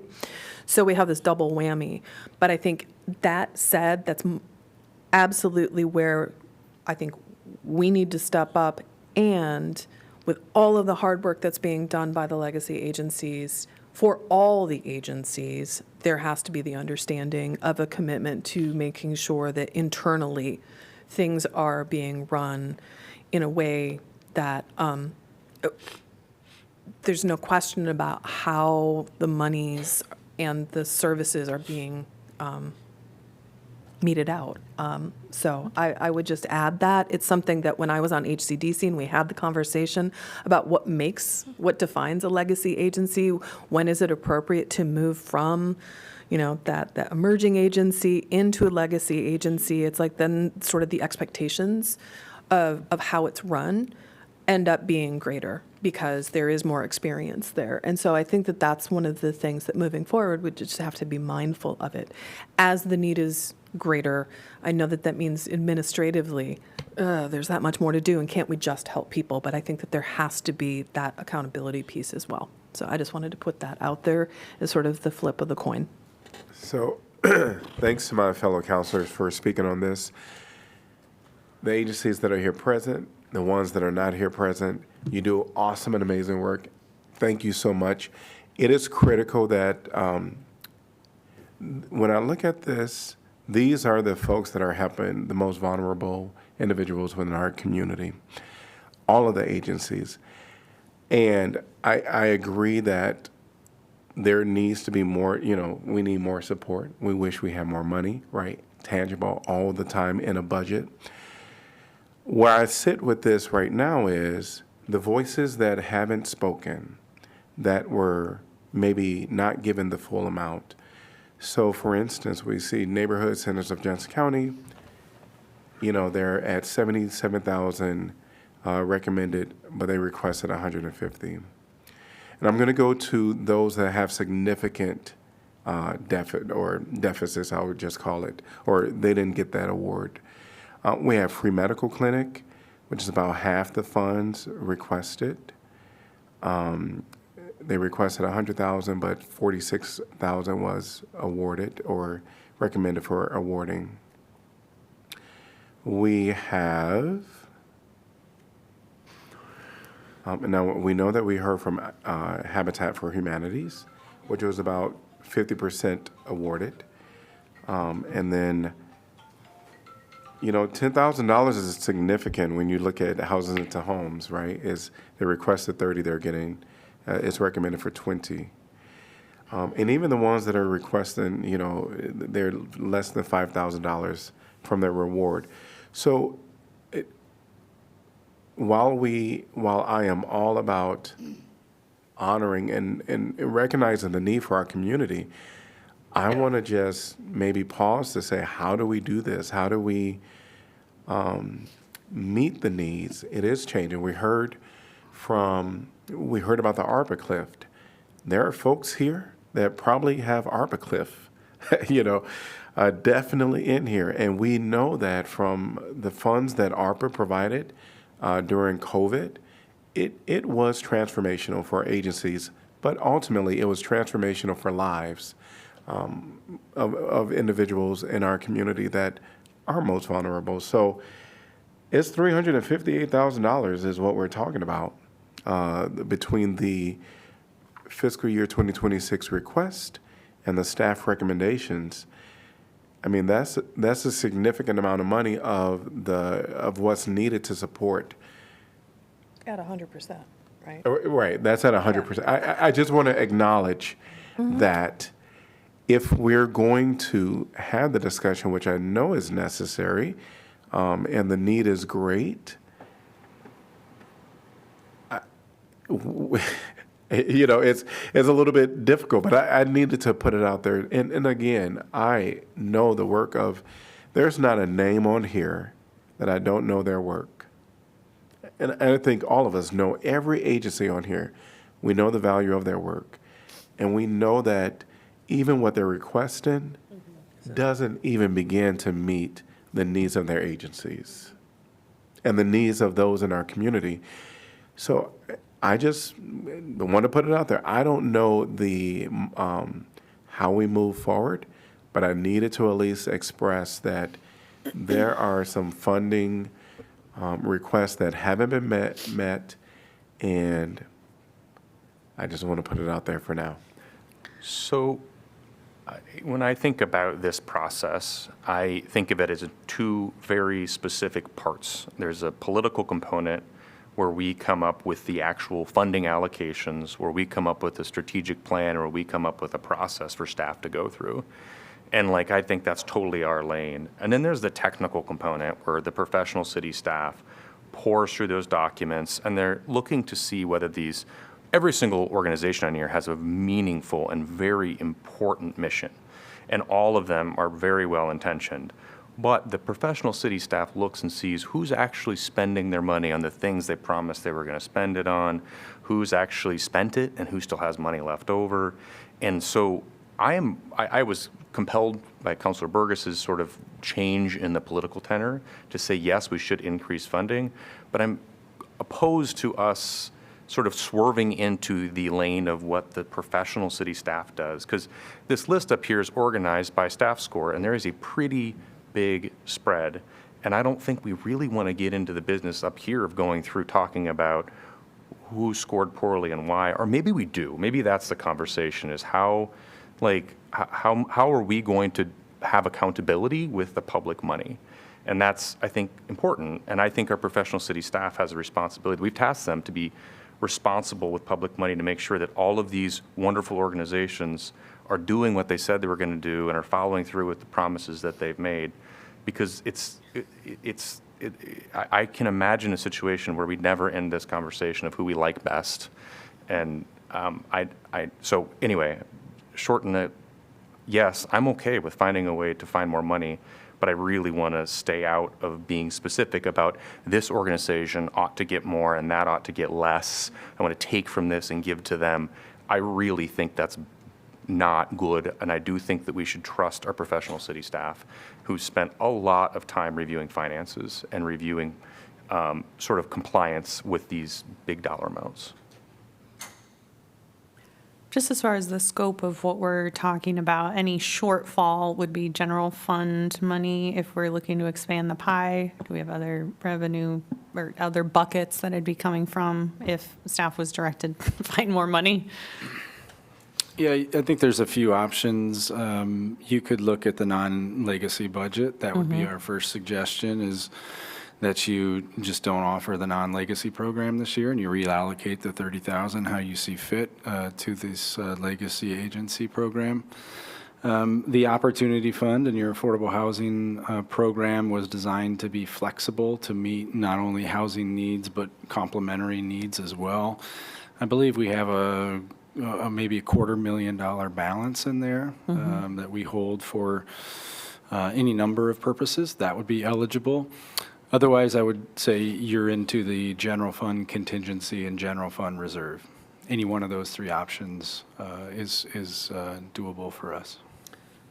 To one of the, I'm sorry, did I cut in? No, go ahead. I will go after you. I was just going to say that, I mean, this dovetails very well with the conversation that we're going to continue in our work session next time about the proportion of our commitment through lost.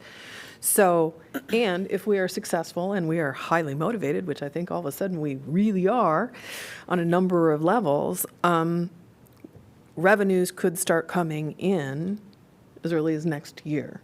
So this would be something where we can look for a stopgap.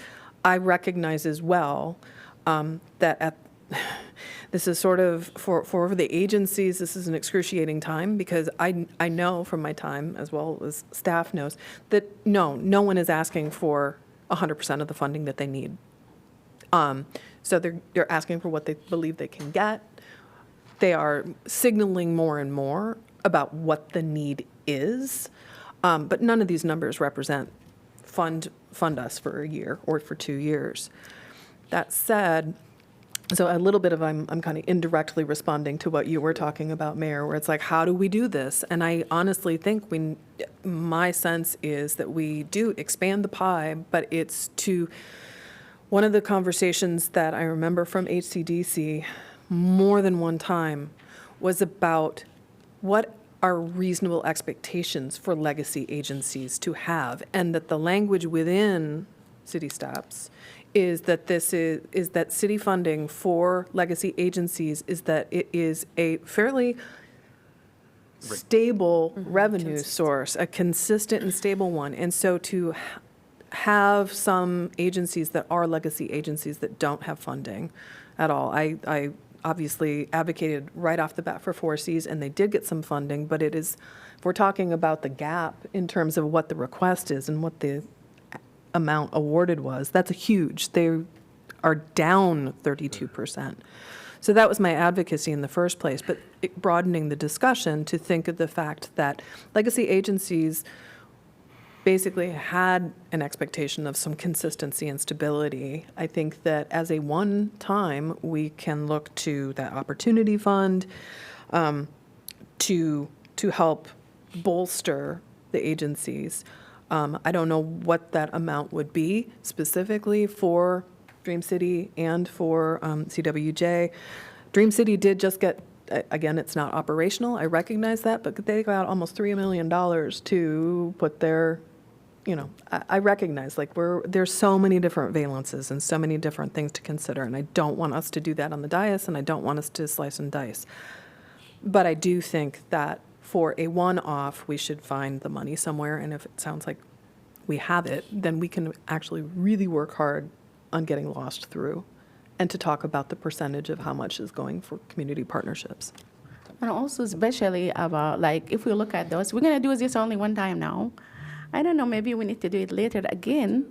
But It's 2 years. next year or in 2 years, we're going to see only 6 organizations out of this organization. Out of the 21 organizations we see right now receiving, like, in this charge, they will be receiving funding, like, directly, guaranteed funding, that's what I want to say.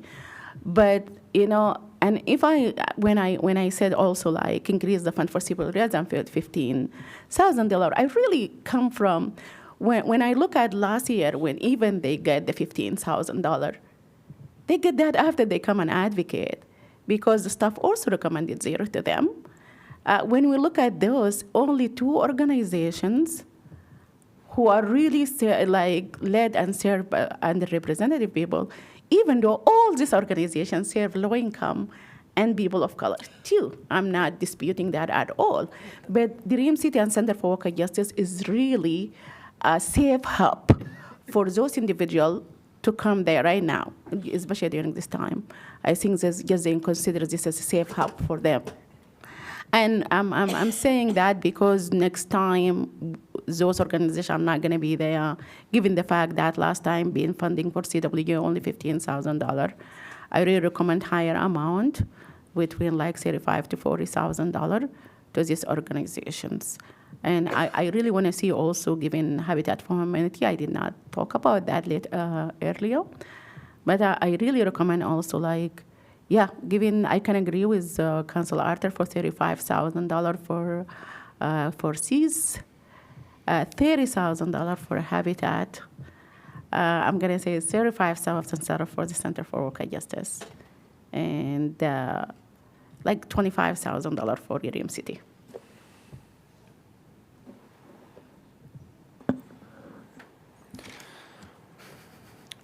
May I offer just some feedback? I've been through this conversation a few times before, and I think there's probably several agencies that have been through this conversation before, and it's really hard. You guys are in a very, very difficult spot, and everybody's acting with really good intent. Councilor Alter, I believe it was when you were on HCDC, when this led to a joint meeting with HCDC, and there was a push to double the budget for aid agencies, maybe 2018, 2019-ish, and that's ultimately what the council discussed. And I think everybody was elated that the budget was doubled, but the way that that was allocated was that those who had requested more dollars got more money, and that really upset other agencies who didn't put out large requests, even though they may have needs. So I'd caution you a little bit to look at those requests, because different agencies come into this process with a different mindset on request. If they've received X number of dollars plus 2 or 3% for 15, 20 years, that's what they expect and that's what they ask for, even though those needs could be greater. So I would just caution you a little bit to look at that request amount. If I had to offer some advisement on this on the spot, if you're looking at making adjustments, my recommendation would be that if you want to fund Dream City and Center for Worker Justice, both who have zero allocation and staff's recommendation, that you take them to the minimum amount. You've got several agencies that have that minimum amount now. And then if you want to bring the others up, I would suggest you look at those that have received a decrease from the actual allocation in 25. So you kind of start with Horizons, Big Brothers, Iowa Valley Habitat, and if those allocations have gone down from 25, maybe you just look to bring them back to those 25 levels, and then you use the minimum allocation for the 2 agencies that weren't funded. I think you're going to be better off looking at that type of framework than basing it off of a request when there's really no guidance in the application process for what that request level is.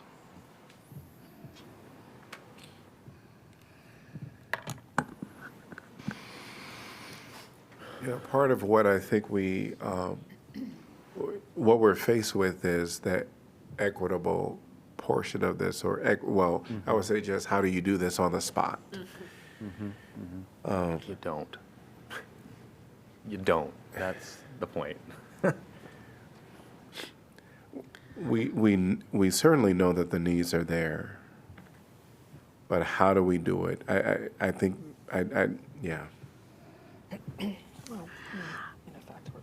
I really think for the, if I still want to recommend for Dream City and for Center for Worker just a high amount, and I would recommend that coming back from the Black Lives Matter Fund. It is there, and we did not use it, and it's for Black people. Yeah, they can do that. It is there. We did not use it at all. It's been sitting there for a long time. Yes, I'm glad you brought that up because I failed to remember that with Councilor Burgess's earlier question. Yes, that is discretionary councilor dollars that you can assign.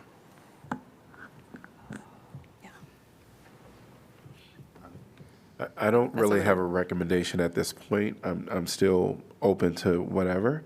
I did write down, at least prior to Jeff's comment, minimum of 20,000 for Dream City and Center for Worker Justice, and that didn't really come with a lot of, I guess, strategy to it. Except how do we begin to work piece by piece through this? And it seemed like to me that would be a starting point. And then if we were to look at, because there are folks that, there was strategy to their request. And we don't want to, have anyone feel like we are picking and choosing up here, which a little bit of that is absolutely happening. I mean, we cannot deny that is taking place. And so, but I think with the intent of what I'm hearing from myself and my colleagues is we do see the need and we want to do we want to do something, and there's a lot of rationale as to why we want to do something. And we're still at what do we do? But I think if we could maybe start there and then maybe work on other requests. I guess I'm looking at where, while the need is great from all, if we were to look at things that had been scored and had that got some bump or what have you, knowing it's not the full amount, et cetera, to me that is actually going in there and redoing everything. I think we need to have a framework and a structure to say what is the logic that's going to guide us. Well, thus far, it seems like it's that we have a couple of options. One is that every legacy agency gets funded. That seems to be one in some way. Could I just inject that the city staff did go and rethought how they did it, and they looked at previous year allocations, and that's how they kind of based some of their recommendations. So I just wanted to put that there while you're also giving your remarks. Yeah, and I simply meant that we needed to have a framework and a structure for how we think about if we're going to do this. It sounds like there's a good portion of us who are interested in doing that. What is the guiding logic? And so to go through and to look at, well, then, this agency didn't get quite what they wanted, and so to me, that's too much going in and redoing everything. But if we were able to look and say, we're committed as a council to fund all the legacy agencies, that's one thing that we can hang our hats on and say, there, right? Without saying, no, we're going to override. Well, we are, but I'm sorry. There is some arbitrariness to this, no There matter is. what we There try is. to say. But and if I we think can we can own that. attempt to not say, let's go back in and redo everything according to just what we think and what requests are. That's what I'm thinking. Real saying. quick, is this our last funding round where we do legacy Yes. agencies and this Yes. terminology goes away? Yes. Good. It's a 2-year cycle, though. Yes. So next year, we would just take these awards and prorate it based on the federal award that we get. Sure. And how much we have in the Black Lives Matter? Have a million? 600, isn't it? 700 to 800-ish, maybe I not. do want to make sure that Councilor Weiland has his opportunity to speak. I heard him trying to chime in. Thank you, Mayor. Again, it's kind of hard to chime in and not interrupt everybody, so my apologies. I just wanted to maybe briefly touch on, absolutely, I 100% respect that, this is something that, you have to sift through 800 pages of data, financials, applications, and come up with these hard numbers. And so the staff that do these things, it's, like we see the work and the things that we're talking up here, I think we just have like a little bit different roles. Like we, are elected and have like constituents that talk to us about things, and we go out and specifically talk to folks. And so I just think there's different perspectives. So it's not like we're trying to undermine what the staff is doing, but I just think that, like there is something political with this, and we have to figure out where we want to put money in our community too. And it's not about certain organizations and saying that their work is less valued, but sometimes there's one crisis and someone needs to be focused on a little bit more. And by someone, I mean a certain community. I just don't want to get into like I think we would be remiss to say that there wasn't an extreme attack on the immigrant community right now that we haven't seen in so long. And so I just don't think that is something that is inappropriate to say in a time like this. And same thing could be said for the free medical clinic. With the recent, House legislation, I don't know exactly what the status is with the Senate. According to Joni Ernst, it doesn't matter if we die, so I'm not confident about that. But we might see a bunch of people from rural communities lose health care, from people in our community lose health care. And where does someone who doesn't have any health care go to get health care? They go to the free medical clinic. And so in times of like extreme austerity and crisis, like what we are seeing now and what could get worse, we're not talking about something that is meant to undermine staff. It's just kind of like taking an overall look at the world and trying to anticipate what we will need and when we need to dig in more. And so that's what I think this is about. I definitely agree that we need to find a way that is the most fair, and I don't know exactly what that looks like. I do think that, especially since we, have so much money in the Black Lives Matter fund, I think that this especially in this moment, and we can re-examine it next year in 2 years, but in this moment, I think we could do with digging in as much as we can. That's what I will say. Okay. If I could make a correction, just because I was able to look up the balance of that fund in the fiscal year 26 budget proposal, which we put out in January, we reported a balance of just over 620,000. Sure. I guess I want to have like really different new proposal. I have my little sticky notes. Yes, I think I'm going to say now why I'm advocating more money for CWJ again, because they have, this time they are working hard to reach to like immigrants communities. They're doing new programs to educate them about what's going on. And their work is being like suddenly increased without like budgeting for it. That's my rationale of giving them more money, because of the political climate. Coming from where? Coming from the Black Lives Matter funding. Dream City, 20,000, CWJ 35, 4Cs adding 15,000 more, and Habitat adding 10,000 more. This is $80,000, and it can come from the Black Lives Matter times 2 will be $160,000, which is coming from Black Lives Matter, and I think that money is there for a reason. And I think it is sitting there, if we don't use it now to support, the Black folks, because all those people are doing work for like Black or brown people in the community, whether it's Dream City, CWJ, 4Cs, Habitat. And if we want to do that, let us just take $80,000 from Black Lives Matter times 2 years will be 160.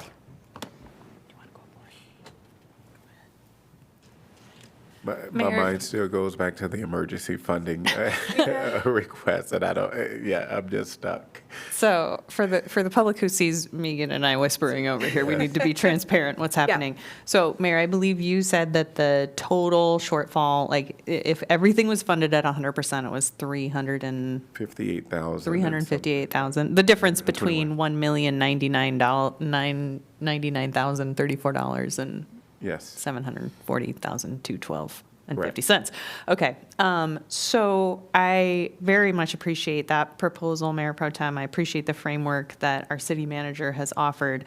I think this is unprecedented times. This is the last time we will be doing this. I don't know if this is what you were suggesting, Mayor, but were you? We could offer something unprecedented. Right. So I don't know how people feel about just saying fully funding everything. You know, this council has done that once before when HCDC Yep. came and did a joint meeting. I remember that. And while I am, I know the need, I know all these agencies, I think that is the easy way out. I just want to be very transparent that if we do this, this could just set us up for something in the future. But, you know, I don't know how you do this right now without just making a big leap to not be inclusive unless we try to figure out another way to do this, which I think we've been talking about that for a long time now. I guess if the 358, 821 and 50 cent, been here before, I can support it. I know that the need is great. That just means everybody is fully funded. I don't know what all other counselors support, but I could support that in this moment. I think, yeah, I support that 100%, 200%. Well, it would be also, recognizing this is a 2-year funding cycle, there would be a shortfall in the second year of 116,000. If we were to use the Black Lives Matter money to fund this. I'm not now personally. I'm not Maybe saying that's- we maybe should that's- use that. I right, think and maybe we, that- No, we are not going to use the Black Lives Matter to full fund all this organization. No. They're all serving. No. all of that. I understand that. It's a great way to. But we need to think about housing for Black. We need to think about many things for Black people. Habitat, we've got Shelter House. I don't know that we have to debate where the funding is going to come from. I think we could, direct staff, and we know that we just finished having the commission, giving them opportunity to bring a report, and we don't know what those requests look like. But I am comfortable in this moment directing staff to say $358,821,000.50. Please, fully fund the request for fiscal year 2026 for all the legacy agencies. Yeah, but I just don't understand why each time we just go to affordable housing and Black Lives Matter funding or those kind of funding who have really been allocated for specific purposes. I've been seeing using the Affordable Housing Fund each time organization come and ask for something. I saw that before. I saw it, but why? We can ask the staff to just figure it out. When I said that, I said because those organization is a safe hub for Black people. I understand any other organizations who are serving Black, but they are not safe hub for Black people. I'm going to tell you right now. For example, I'm going to give you example, but I hate to examples, take some organization and make it as example. But what I really mean, Bream City is really safe hub for Black people to go there. And that's why I'm saying using the Black Lives Matter funding. Center for Justice for Immigrants who are Black too. Go there, it is really a safe hub for them. Yes, they receive similar services from another organization, which is I 100% admire your work. but not using. That's why I'm just saying we can use some of it to make those organizations get funded. But you know what's the difference between this? You are using in the entire Black Lives Matter, which is 600 something, just to full fund organization. I was looking because it was a large pot of money and it was No, still there is serving. opportunity fund. How much in the opportunity fund? I think it's slightly over 200,000, 250, somewhere in there. Yeah, you can use that. I mean, I offered it up as an option. It wasn't to say, this is my proposal. I just offered it up because it was $600,000. I understand And that, but now this is really hurt Black people. I don't think that's a good idea. We assigned this during Black Lives Matter. I think, so the mayor indicated, we don't have to say where the money Right. is coming from. We need to understand that staff will have to use the priorities that we have provided to come up with the funds and let us know what those are, and if it requires a budget amendment, how that all has to work. Yes. So I don't think we need to specify Yeah. specifically where. Do we want to Fair give, enough. do we want to give staff some sort of percentage of people served? I mean, if we're going to say use some from the Black Lives Matter, some from other sources, do we want to give them something sort of non-arbitrary to go on for that, Mayor Pro Tem? I'm like really open for Dream City CWG Forces Habitat for Humanity to get this funding from Black Lives Matter Fund. Okay, but not the full funding. I was just requesting $20,000, 35, like 15 additional, and just like $80,000 from the Black Lives Matter funding, because we were thinking we're going to talk about affordable housing soon, and I think we need to talk specifically because we have fund specifically for Black people, and we want to talk about affordable housing for that. Illegal. I think I think what if we can agree, if there is a direction to the staff to agree to give the funding of 358, then I think that's what we do at this moment if people are willing. So I'm going to just ask if council is willing, and this may be I'm in favor of increasing the total money, but I continue to believe that our professional city staff has a better sense of who also has ARPA funding, who also has unspent ARPA funding, who also may be asked aggressively versus who asked conservatively. And I think that there's something to be said about that knowledge that's not represented up here being part of this. So I'm for increasing the funding, but not for saying whatever you ask for, you can have it. That seems to be like a really bad slippery slope. And also we can go back to what Jeff said earlier. You said that many organizations used to ask for like just their needs, and after that they find out if they ask for more, they can get more. If they ask for less, yeah, maybe that's what the case right now. Happening for full funding. But we don't know that. Yeah, I'm scared. I said maybe.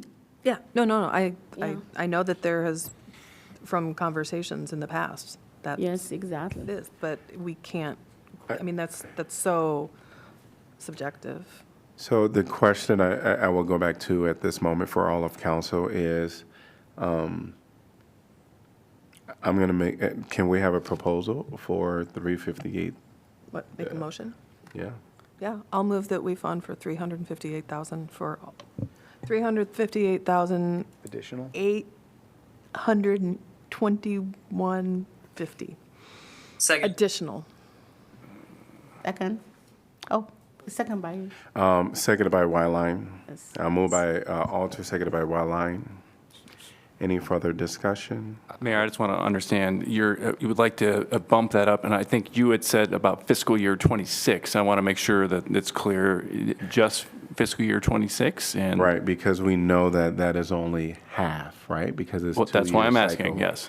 It's a 2-year cycle. So what we know is that if loss should pass, I think that we heard that. I think there will be other opportunities in the future. Or do we want to deal with this all right now? But really, I think we have to deal with it right now because first, you are fully funding a lot of organizations So- that, Could I make one proposal, please? It would be the same thing. So if we're saying 358 for now, it would be for the future budget. We would also want the city staff for next year's budget as well. no, but I'm saying, even if we say only for this year, Well, I would say it yes. would be for 2 years. that will mean, I just want to say like why like if we said for only this year, that means next year the people who get zero, they're gonna get zero. That's why I want at least the minimum, you know. It would, well, it's a 2-year cycle, so. Yes. They'll be funded for 2 years. So we can, that's what I'm proposing is that it will be a 2-year cycle, so this would be 358 times 2. Okay. And everybody's fully funded for 2 years. Mm-hmm. And of course, that'll be for next year's budget. So we may need to revise Right, the okay. motion. It's that What to time? fund the legacy agencies at the collective ask for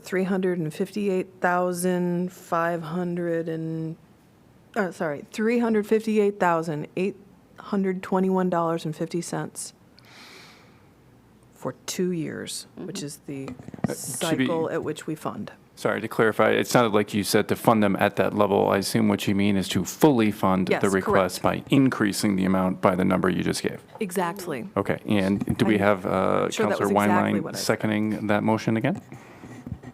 Yes, please. All right. To be clear, we're just putting this at the 1,099,034, right? I mean, that's the other way to say that a little more Thank you. easily. Yes. Okay, just make sure I understand. Yes. But it was very fun reading off of All right. Mayor's phone. Can I make All right. one last comment? I don't want to draw this on, but I think this is really important that everybody understands. You are going to be voting on this and making funding allocations that have no bearing to the staff scoring at all. As long as you know that and you're comfortable with that. I am not. This will have no bearing to the staff scoring. Yes, no. Okay. Yeah, very well aware Yep. of Yep. the positions that We do. we're in right now. Any further discussion on this?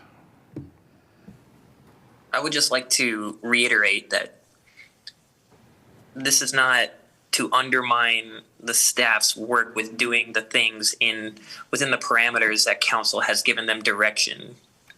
I think this is about the council understanding the moment that we're in right now and wanting to do what we can to ease whatever pressure on our community members.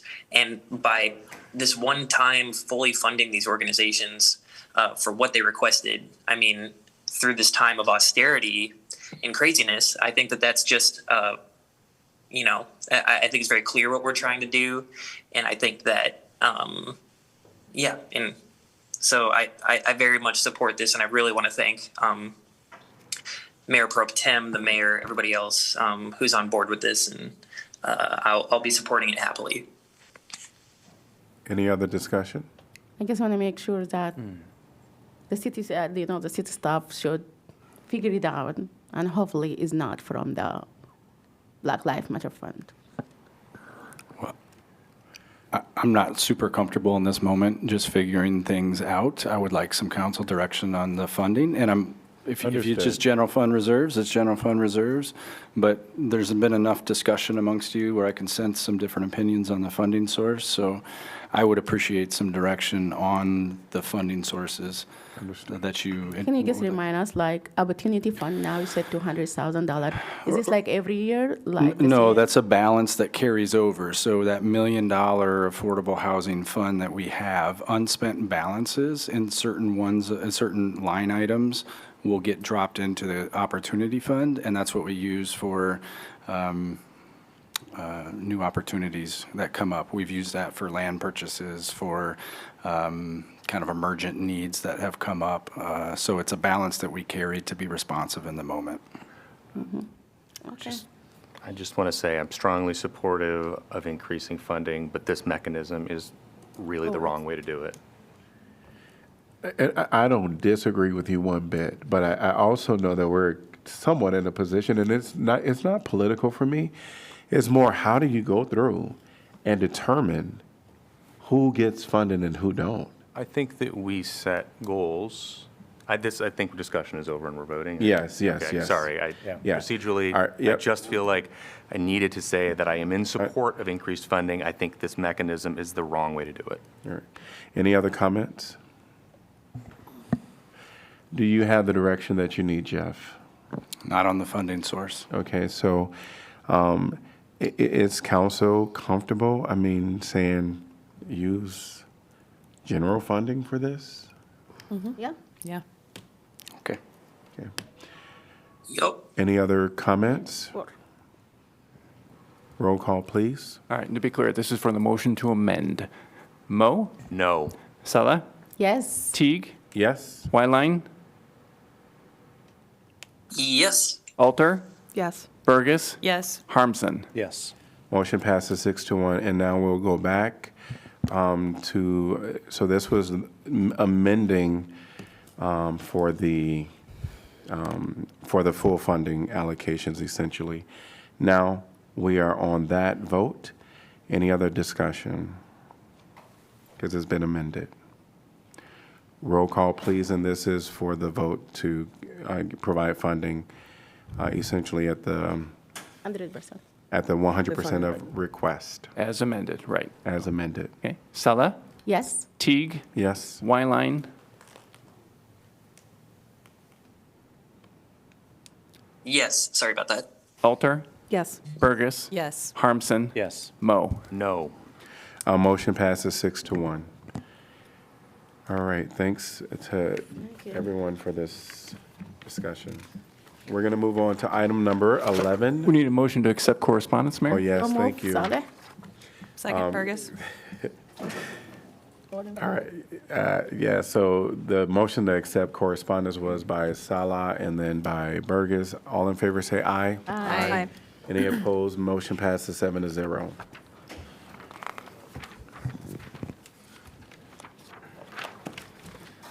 We're at item number 11D, tobacco civil penalty and permit suspension, Almost Paradise.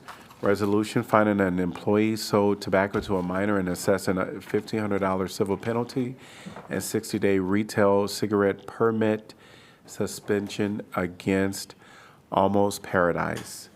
Now, I do know that we need to allow a little time for setup of this, but could I get a motion to approve, please? So moved. Mo. Second, Burgess. All right. So our city clerk just needs to get things attached for us. And because our city attorney office will be presenting the case, Assistant Johnson County Attorney Lynn Rose is here to advise the council. So,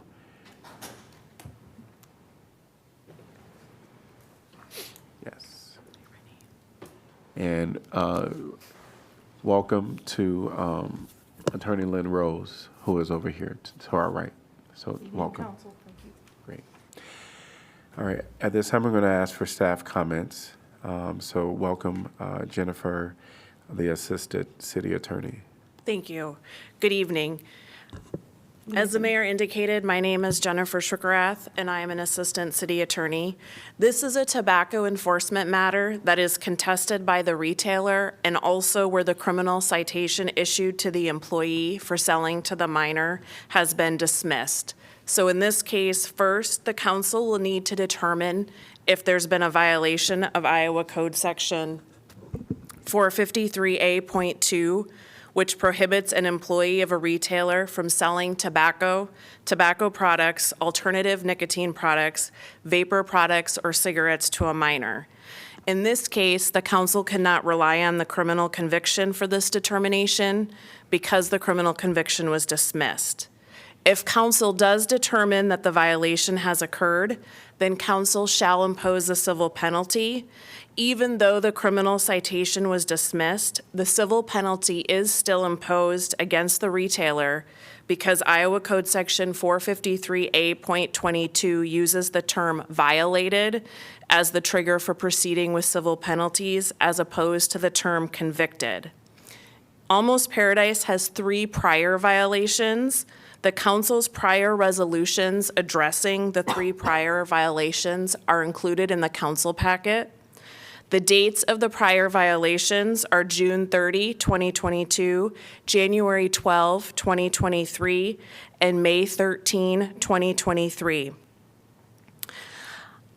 At this time, I'm going to have Sergeant Matt Ties provide some general background on tobacco enforcement, and then I will be questioning witnesses regarding Almost Paradise's 4th violation.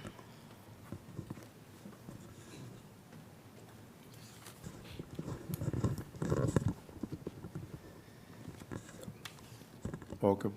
Hi, I'm Matt Ties. I'm a sergeant with the Iowa City Police Department. I'm going to give you a quick overview on how tobacco compliance work. First off, the city has a 28E agreement with the Iowa Department of Revenue to perform tobacco compliance checks and enforcement. One compliance check a year is completed at each business that has a tobacco permit. For businesses that fail that initial compliance check, a recheck is done on that business. How the compliance check works is that an underage person will work with the police department to conduct the compliance checks. The underage person is only allowed to carry their state-issued ID and any cash and whatnot that we give them. It is explained to the helper that there is absolutely no deceit in this process. If the clerk asks for their ID, they are to give them their ID. If they ask how old they are to give them their actual age. If they ask if you're old enough to purchase this, they are to answer truthfully that they are not. There's absolutely no deceit in this. When doing the checks, the helper is sent into a business and they will purchase a tobacco, vapor, or nicotine product. If the clerk or the business fails, the underage person will actually purchase that item and bring it back out to police. And then the officers will go inside the business, speak with the employee, and then issue a citation. The entire compliance check is audio and video recorded and observed by officers prior to issuing a citation.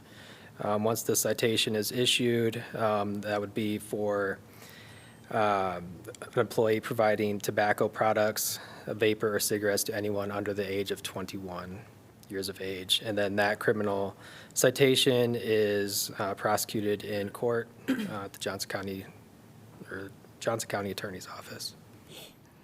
I couldn't hear you when you said they will go inside and the person who's selling it will say, how old are you? And the person can just say, I'm 25, like this, or they have to provide ID? What I'm saying is there's absolutely no deceit at all. Like, they will not lie. So if the employee asks how old they are, the helper, the person trying to purchase it, will give them their actual age. It's not a trick, it's not a game, Okay, sure. there's no But, deceit. how people normally prove that? Like, for example, I'm not talking about the person you sent for like to exam this. I'm talking about just regular people who if they sell to the person you are sending, that means they sell for everyone else who are underage. Is the problem like they will ask or they never even ask? Like, did they ask like, how old are you? Or they just don't ask and Yeah, so in these ones, like, if they don't ask or anything, our helper will purchase that. But And is the person you're sending look like an old, like, sometimes you see like kids, but in underage, but they look like older? they're all Like under, really reasonable age kind of person, or? like any other young person out there, yeah. So there's no deceit at all. So it's just, they walk in there and if everything goes well, they will ask for their ID. It's not trying to trick them whatsoever. Sure. Excuse me. Okay. And now I'll ask questions of the first witness, Grace Batchelor, who will appear by Zoom.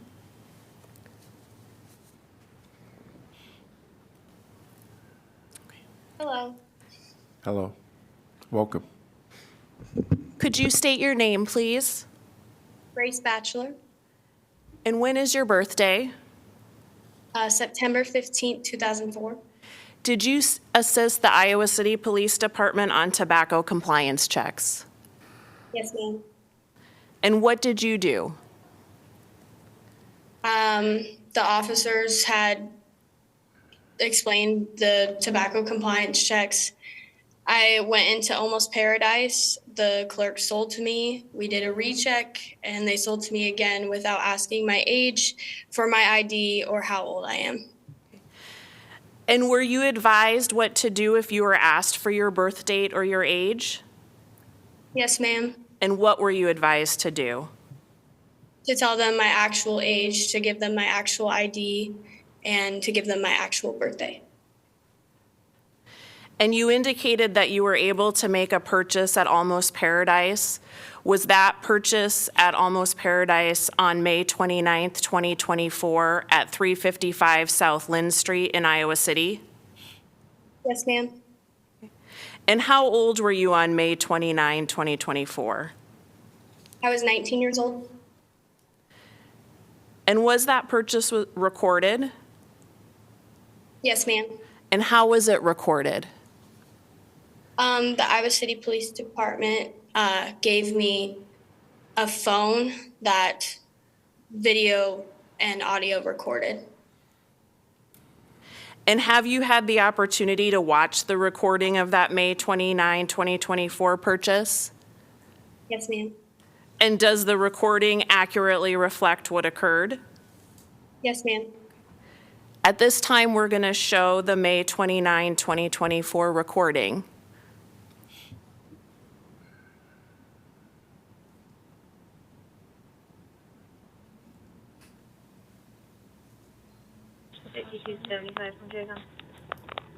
You what? I almost changed the password. Okay.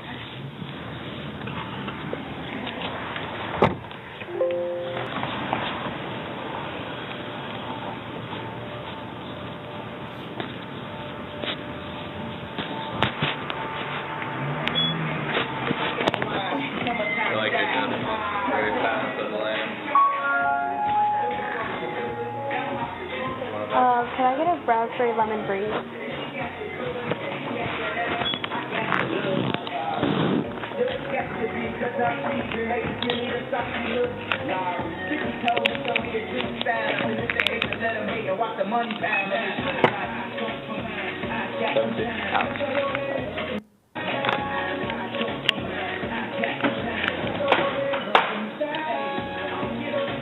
Thank you. Sorry. You too.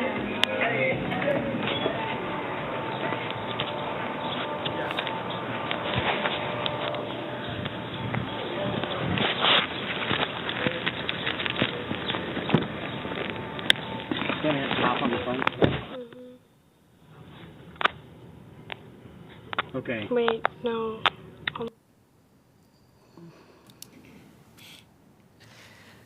Grace, does that recording show the May 29, 2024 purchase that you made as an underage individual? Yes, ma'am. After you left the store, did you provide the product and the recording to the police department? Yes, ma'am. Thank you. I don't have any further questions for you at this time. Thank you. I'll now ask the next witness, Officer Jeff Schmidt, some questions.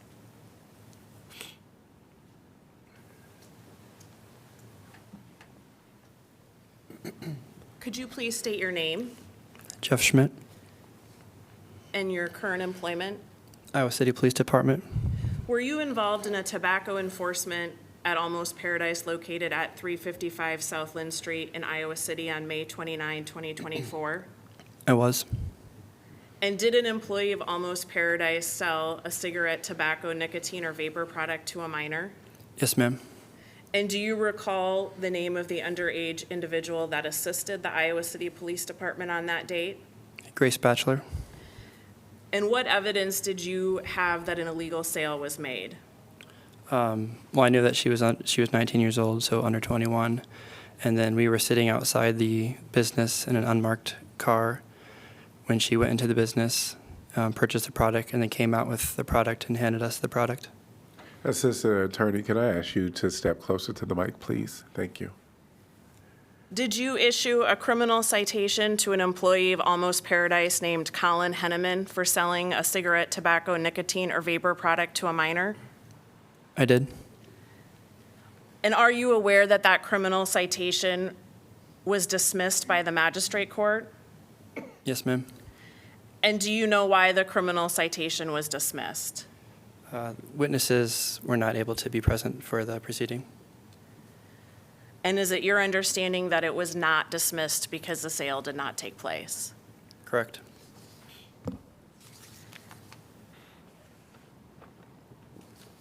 At this time, I don't have anything further to support the violation, but I do believe Almost Paradise may want to present. I want to thank you all. Any questions from council at this time? I do have a procedural. I have one. Oh, go ahead. Sorry. This whole process is new and weird to me. So, is anybody currently right now under oath? No, because this isn't a courtroom proceeding. Okay, that's what I figured. That's my only question. Thank you.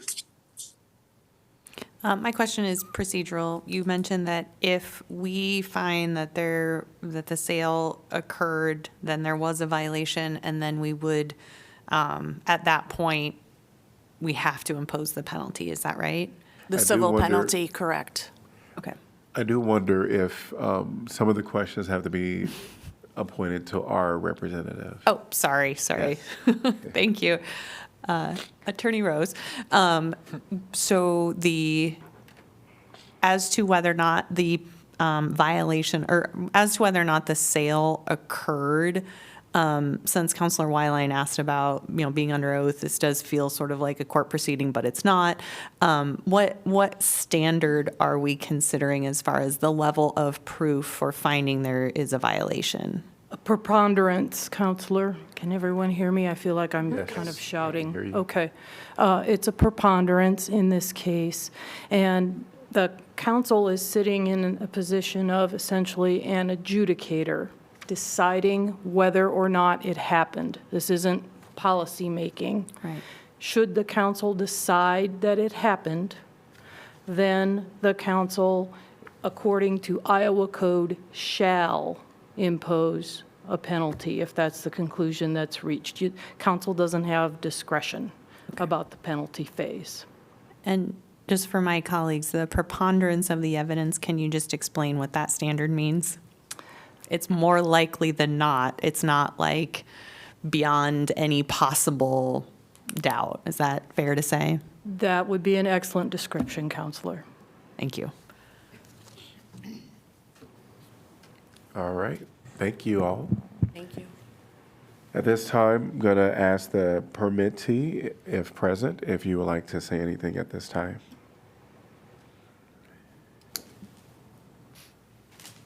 Yes. Welcome. Good evening. My name is Shannon Walsh. I'm an attorney in Iowa City, and I represent the owners of Almost Paradise. And I think that the fact that there are two tickets that were dismissed on the same day is relevant and should be considered.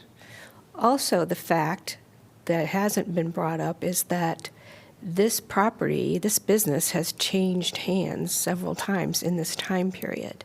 It's not the same. I mean, she's calling it ticket 4 and ticket 5, but it's not. The business has changed hands. So I conferred with the state, and they said that tickets don't transfer to new owners and change of hands of the new owners. So I think that there's a lot to be disputed. My client is very unhappy and is already contacting a federal attorney, a federal practice attorney in Des Moines about this. He and some other tobacco store owners. I think their gripe isn't so much with the city, but as with the law. And but he also feels targeted based on his ethnicity. He's from Jordan, and he just feels like he's been harassed for several years now, and that, he just is very unhappy and asked me to come down here and assert that. But I do think that there's been a lot of unnecessary back and forth between the city clerk and him and the state because he sold the business and then new ownership files and then the permits, and it's, when you sell a business, you sell the goodwill of the business, which is the name. So Almost Paradise, just because it's operating the same and has the same name, doesn't mean it's owned by the same owners, the same people. So there has been a change in ownership. And I think that's an important point. I don't know what the point is of giving tickets if you're found innocent. If the court dismisses it, it should throw this whole thing out. It's really shocking to me the way this law is being applied. But that's all I have to say. Ask questions. I think I have a question for Lynn or for Ms. Rose. Do we take in consideration this? Are we really just determining whether this sale happened? Or should we also be considering this change from the sole proprietor to corporation? So at this point, you need to determine whether or not this sale happened. I would encourage you maybe to ask the city attorney if she has any information on the change of ownership, since she researched the question specifically. But I can advise the council that a change in ownership that is only the form of ownership and not the actual owners does not constitute a change for purposes of who gets cited as a civil matter. Okay? So the change of ownership is not relevant if the same people are still running the business, regardless of how ownership is structured. And there's Iowa case law on that. If council wants to know about that, we can cite that case for you. Sorry, can you repeat that for me? I followed it and then all of a sudden it went. So even if there's change of ownership, if the venue itself is still... It's not just the matter of the venue. Okay. If the structure of the ownership changes, but the people running the business are the same people, the change in structure of ownership doesn't change liability. And that is the case here? It is, as we understand it. Can we have this assistant city attorney tell us about that, since she did the research? Just hear it? Yes. Please. So there has been one change of ownership. There was an attempt to change ownership. I believe it was in May, but it was at the time the moratorium was in effect. So that application intending to change ownership was rescinded and a new application was filed as the sole proprietor. Then in January of 2025, there was the new device retailer permit requirement. And at that time, Almost Paradise had submitted their application for their device retailer permit in the name of a corporation. And in order to approve that permit, you have to have a tobacco permit. So Almost Paradise decided at that point to change their sole proprietorship to the corporation to match the device retailer permit so that the location could be approved for both. It was represented that it remained the same place of business for, I guess, all other intents and purposes, but the legal ownership did change from a sole proprietorship to a corporation.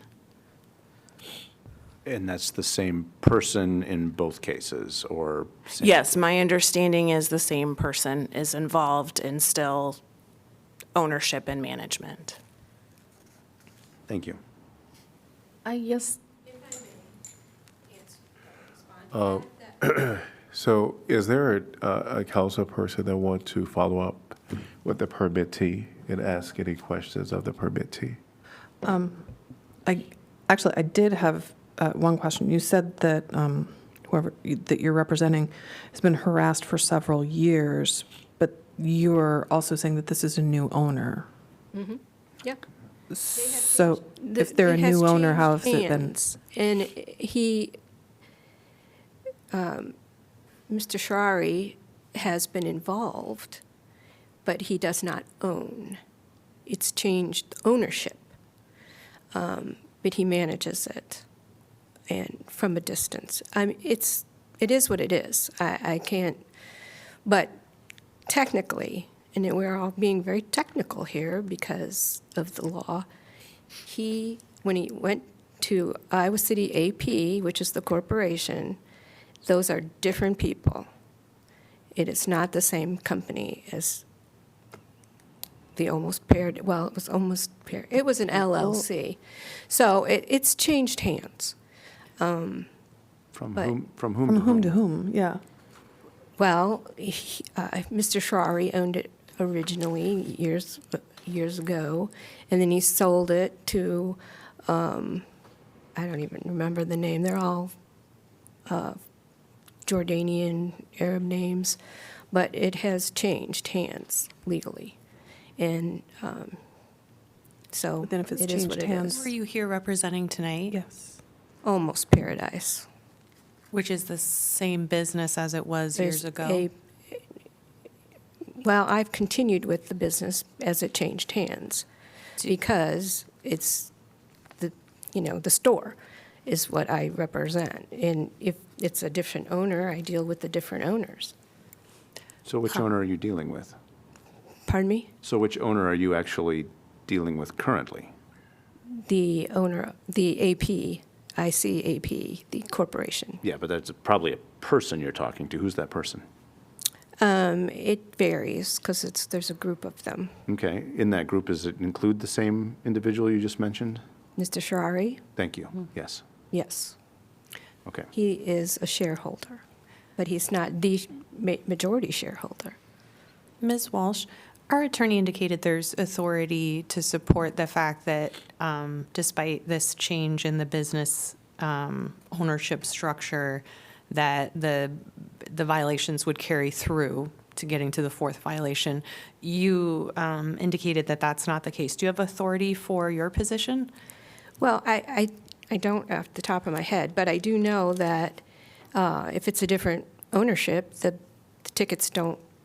And the fact that it's a different structure, that's a different ownership. It went from an LLC to an corporation, so it's not the same.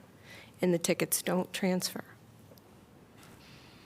And I got that directly was actually- today from the state. Do they have, is there documentation from the state, or is there somewhere that we can look to see I think you that? can That's look my on question. this- That was actually one of my questions, Yeah, was the state says. The state but has Is there like just a list of rules, of tobacco rules that you can look at, and, I would. I wish I had that. I got this notice. I was out of town, and I got back, and I asked for more time to deal with this and prepare with it. And Jennifer was out of town, and she didn't get my request until just very, very recently. So I had to rush through this and deal with it. It was unfortunate, let's put it that way, that both of us were out of town. But I feel like it was kind of, because she, in her note, she said, feel free to contact me by such and such a date, Friday at 4 p.m. or something. And I think I got back on Wednesday night, and so on Thursday I'm calling. She's gone, and there's no way to discuss this. I did call Eric, and he was like, I don't know what this is about. I don't want to deal with it. Talk to her on Monday when she gets back. But here we are. I mean, it's just... I was just interested in whether there was yeah, there's plenty. documentation I mean, there's plenty from the state, and there's if you had plenty, that. Of policy and law that if you go on the tobacco... Yeah, I was just hoping to have a specific Yeah, I reference. don't have it with me. Okay. Because I didn't have much time to prepare for this. But, and I do know that you're going to do what you have to do, and my clients will do what they have to do. we'll see how it all turns out. But it's You were saying- unfortunate because I think these the way the law is written is you're, especially for him and these people, they own many of these tobacco stores throughout Iowa. And the last time I was here for some similar situation, there was a woman here who was from Des Moines, and she had gas stations all over the state, and she was very unhappy. You can't police your employees every second, and the fact that the employee sells to a minor, sure, give him a ticket, find him guilty, fine, but to shut a whole business down is a lot. You're putting a lot of people out of work. You're shutting down a viable tax-paying business. It's just seems completely at odds to what should be done. But that's my opinion. That's all I have. I think you said, anyway, you have said that you was needing like more time. So you can get prepared. I think what I believe in front of us now is this happen or not?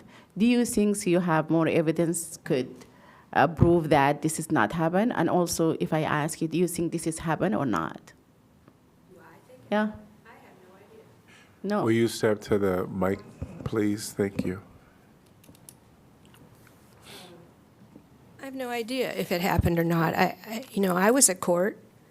Their witness wasn't at court, and it was dismissed. So I had no opportunity to cross-examine her or the police or any of it. And this is not a forum that I can do that. You watched the video with us. We just watched the video with you right now. This is the first time for us too. Yeah. But from the video, like it clearly happened. But what do you think? I don't think that the video is reliable, frankly. It's very garbled and shaky, and you don't know what's happened exactly. I think you need to be able to have a court determine, have cross-examination, have evidence, do it through a court process, not just this council. No offense to the council. But I think it's not a judiciary proceeding that you are doing, and those 2 tickets were thrown out by the court. So as far as that goes, it didn't happen. You mean if we give you more time, you will come up with evidence showing us that this is not happen? I can't say that for sure, but I certainly could do a lot more than I was able to do in 48 hours. Can I ask for the case law that tells us about the transfer? Like what you were alluded to, what it means to transfer a business and at what point it's a new business versus not? So the case, the citation for the case and the title is Nash Finch Company versus the City Council of Cedar Rapids, 672 Northwest 2nd, 822. This is a case from 2003. It is the most updated case law that's specific to the issue, and it's still what we call good case law. That means it hasn't been overturned. And this is out of the Iowa Supreme Court, not the Court of Appeals. Many thanks to Assistant City Attorney Ms. Schwickerath for helping me track down this site. And having reviewed that case, let me see if I can find the quote for you here.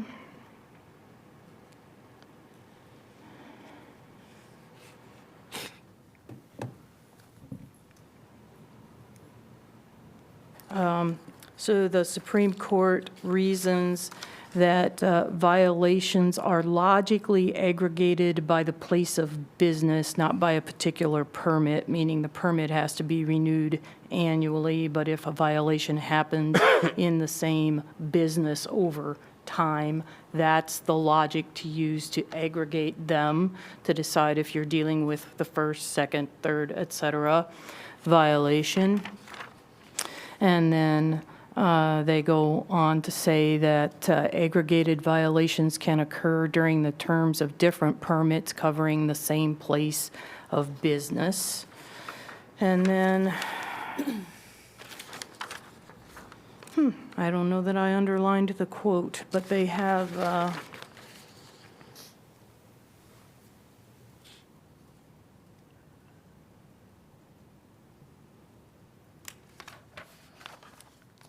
They've got their reasoning here, but you're asking me for a quote. Hang on. Oh, it's okay. Just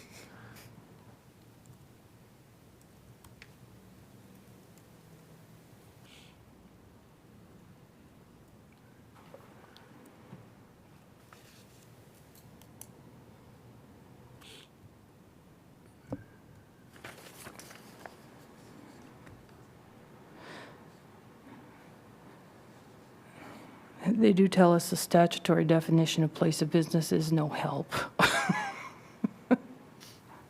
But it says the word place has many definitions, and it is our judgment that one that fits best in this context is a building or locality used for a special purpose. So under the common meaning of the term any place, it can also mean wherever the business is conducted. And then they go on to say, because the statute is ambiguous about that, and because the Department of Revenue, which oversees the tobacco permits, allows a permit to be transferred between locations if a business moves, the agency interpretation implies that the focus of the regulatory scheme is the business or operation of the specific retailer, because once the retailer is issued the permit, it could be transferred to a different location. So it's about the business, right? If the business moves down the street, but the same people are running it, it applies. If the business changes its ownership structure, but the same people are running it, they're the same people who have been issued the permit. And that's why it works. I'd be happy to give you my copy of the case. Just one other question as far as the, I think we heard that it would be wrong for us to vote to close this business. That's not what's in front of us tonight, correct? We're just finding whether or not the sale occurred, and then we don't have discretion. If we find that it did occur, more likely than not it occurred, then the penalty is imposed. Is that right? That's correct, Councilor Burgess. The limit of your authority and jurisdiction in this matter is did it happen or not? Thank you. But what's the difference? I really get confused. What's the difference between the 11B, D, and 11E? That's, Could you repeat your question? I said, what the difference? We have two items Our here. agenda items. Oh, on the agenda, okay. And I just would like to know what the difference, because one of them say like revoking, and the other one is say suspension and 60 days. Two different violations. Is this two different violations? Because it says selling to the minor, selling to the minor. So the very last sentence of 11D says the civil penalty for a fourth violation within a 3-year period. And then in 11E, the last thing is the civil penalty for a fifth violation within a 4-year period. So we haven't heard about the next one yet, but I'm assuming that's going to be a different violation. and that's just, it just pertains to the cigarette permit. So they've violated, and that would be the next step, where the city would give them a approval Right, but I for. think we're talking about two different incidents. I think is Correct. the question. Yes, it is two different incidents, but I think to Mayor You Pro Tem mean question- that the fourth incident is not enough to revoking the license, but here is another incident after that, make it 5. That's why it is the time to do that. Okay. Yeah. Counselor Sully, has your question been answered? Yes, thank you. Okay. Thank you. All right. If no more questions for anyone, then council discussion? And also, Mayor, the one that is failed on the court, both of them or just one? So can we have some explanation of what? It's the difference between the two agenda items. From There's our, a from our fourth. attorney, Ms. Walsh. Say that both those tickets were at the same court hearing, and they were both dismissed. But they're from at two the different, same we'll find out if they were from different incidents. They were. from the So city? there's two different item numbers on the agenda because there's two different violations. One occurred on May 29th, 2024, and one occurred on June 27, 2024. So initially, everybody with a tobacco permit is checked, which is what happened in May of 2024. And then everyone that fails those checks is rechecked, and that's what happened in June. And this particular business failed both times. But they're separate agenda items because if you did not find, for example, if you don't find that the fourth violation occurred, we can't do them together because we need to know, In order. if the fourth occurred, then it's a fifth. If the fourth didn't occur, then we're looking at another alleged fourth. Because the video that we watch is the fifth or the fourth? That's the fourth. All the evidence that I've presented so far is for the fourth. I'll present the fifth when we get to the next agenda item. Get you. And Thank you. one question, so for the fourth one, when it took place, the staff and the business was notified of the fourth offense? So the citation is issued to the clerk. So yes, they are notified. Right at that time? Or, Yeah, the citation's usually issued, and in that case, the officer went and issued the citation. And that was in May. Correct. And that's the one is June. Correct. Like a month. Okay, in the same, and is this like a normal thing that, the officer does or the police department when you find somebody when you cite someone, you're gonna come back and check on them? Or you do it for every, monthly for everyone? I just wanna know, what's the practice? So the first check is done on every business that has a tobacco permit. And then the second check is done on every business that fails the first check. Okay, get you.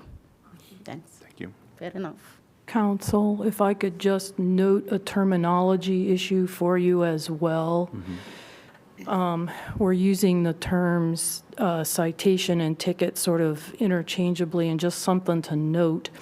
The Iowa code on these permits provides that the clerk that makes the sale, so the clerk you would have seen in the video, they receive a criminal citation, and that would be tried in the magistrate's court over at the Johnson County Courthouse. The citation to the business is a civil citation, and that's what's in front of you now. And those are two distinct and different things with two different standards of proof. Gotcha. Thank you. Interesting. I think I'm ready to vote on this. I'm ready. All right, any other comment by council? Roll call, please. All right, what do we, so a yes vote mean? Yeah, what does the vote mean? Do we need a motion? So this is so the vote would be to, if you agree I'll sign. that this took place. Okay, so a yes That- vote that- means yes, this actually happened. Correct. Got it.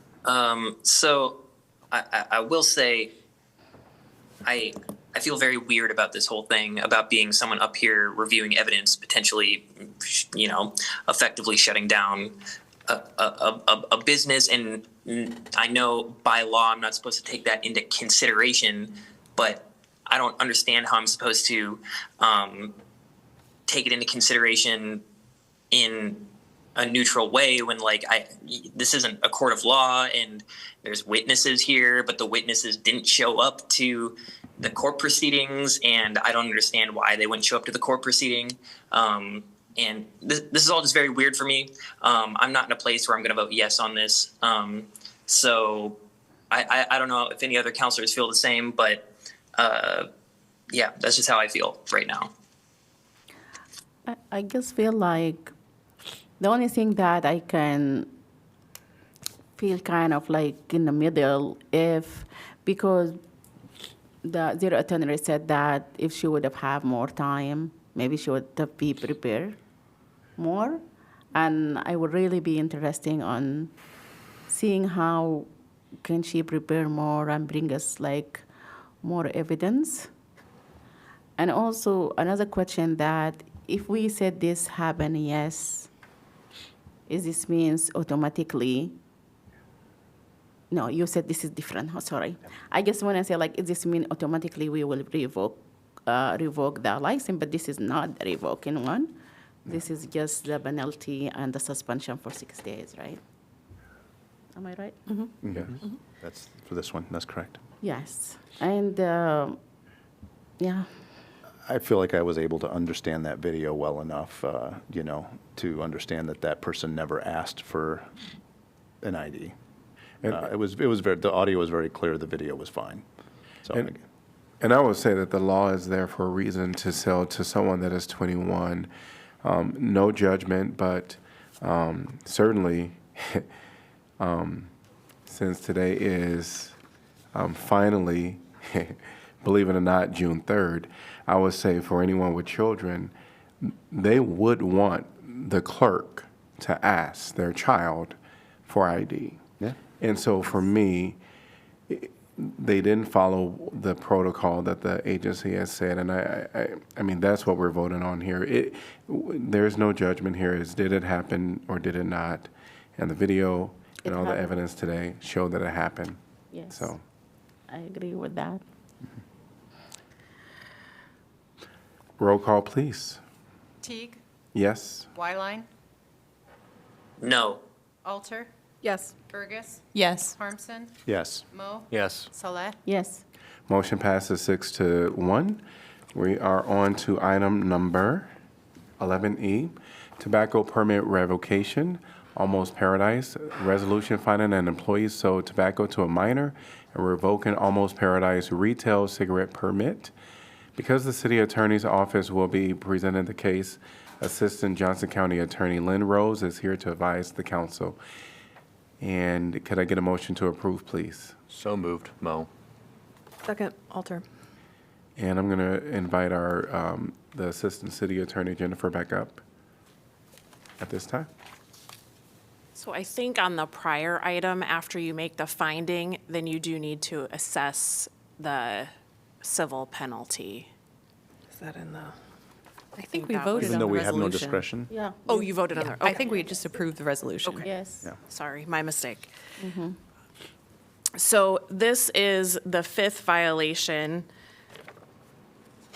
that occurred on June 27, 2024. So as I stated in the previous item, first, we do not have a criminal conviction in this case as the matter was dismissed due to the witness's unavailability. So council will need to determine whether or not the violation occurred. And then if it's determined that the violation has occurred, this would be a fifth violation, which would result in the revocation of the permit. At this point, there's 4 prior violations. In your council packet, you have the June 30, 2022, January 12, 2023, May 13, 2023, and you just determined that the May 29th, 2024 violation occurred. At this time, I'll ask questions of Grace Batchelor by Zoom. It's the same person. Could you state your name Grace Bachelor, and what is your birthday? September 15th, 2012. And did you assist the Iowa City Police Department with tobacco compliance checks on June 27, 2024? Yes, ma'am. And what instructions did you receive from the Iowa City Police Department? If the clerk asks my real name, or sorry, my real birthday, my real ID, and my real indication of my age, then I have to truthfully tell them what it is. And do you recall making a purchase at Almost Paradise located at 355 South Lynn Street in Iowa City on June 27, 2024?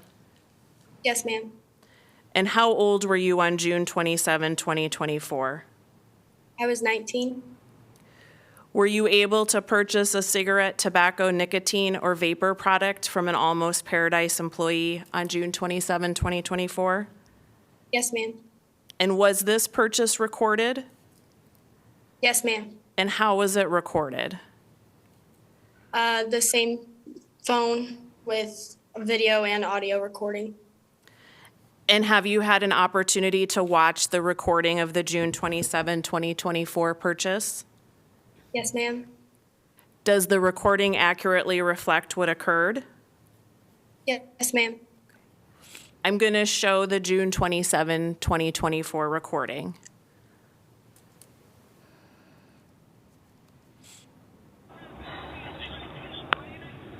There you go.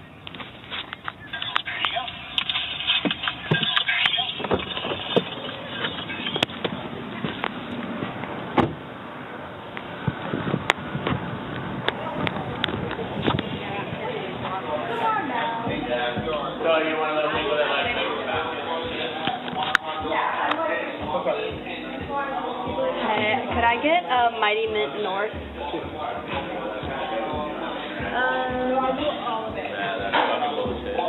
Yeah, you can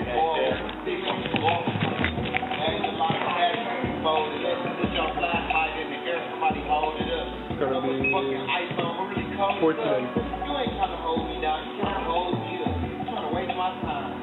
You want the money from the paper run. Time don't wait on no one. You can't waste your time. I put my land on the ticket and I hate them. Oh gosh, this thing is so small. Thank you. You too.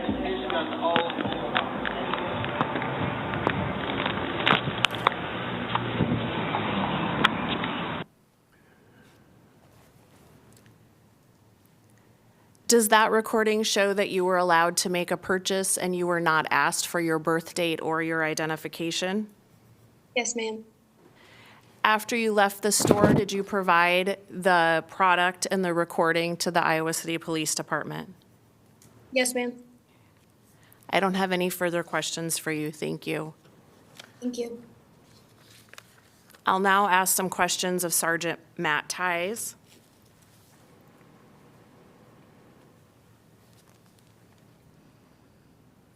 Were you involved in tobacco enforcement at Almost Paradise located at 355 South Lynn Street in Iowa City on June 27, 2024? Yes.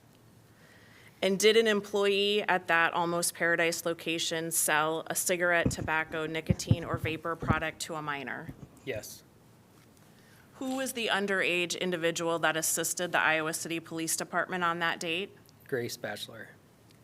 And what evidence did you review that an illegal sale was made? We know that she is underage. She went into the business without any vape or tobacco or anything on her. There's audio and video recording that we can watch live. And when she purchased the tobacco or the product, she came out and provided it to the officers. Was a criminal citation issued to an employee of Almost Paradise named Jason Allen for selling a cigarette, tobacco, nicotine, or vapor product to a minor? Yes. And are you aware that that criminal citation was dismissed by the magistrate court? Yes. And do you know why that criminal citation was dismissed? The witness was unavailable. And is it true that it was not dismissed because the sale did not take place? Correct. I do not have any further questions for you. And I don't have any further evidence in support of the sale.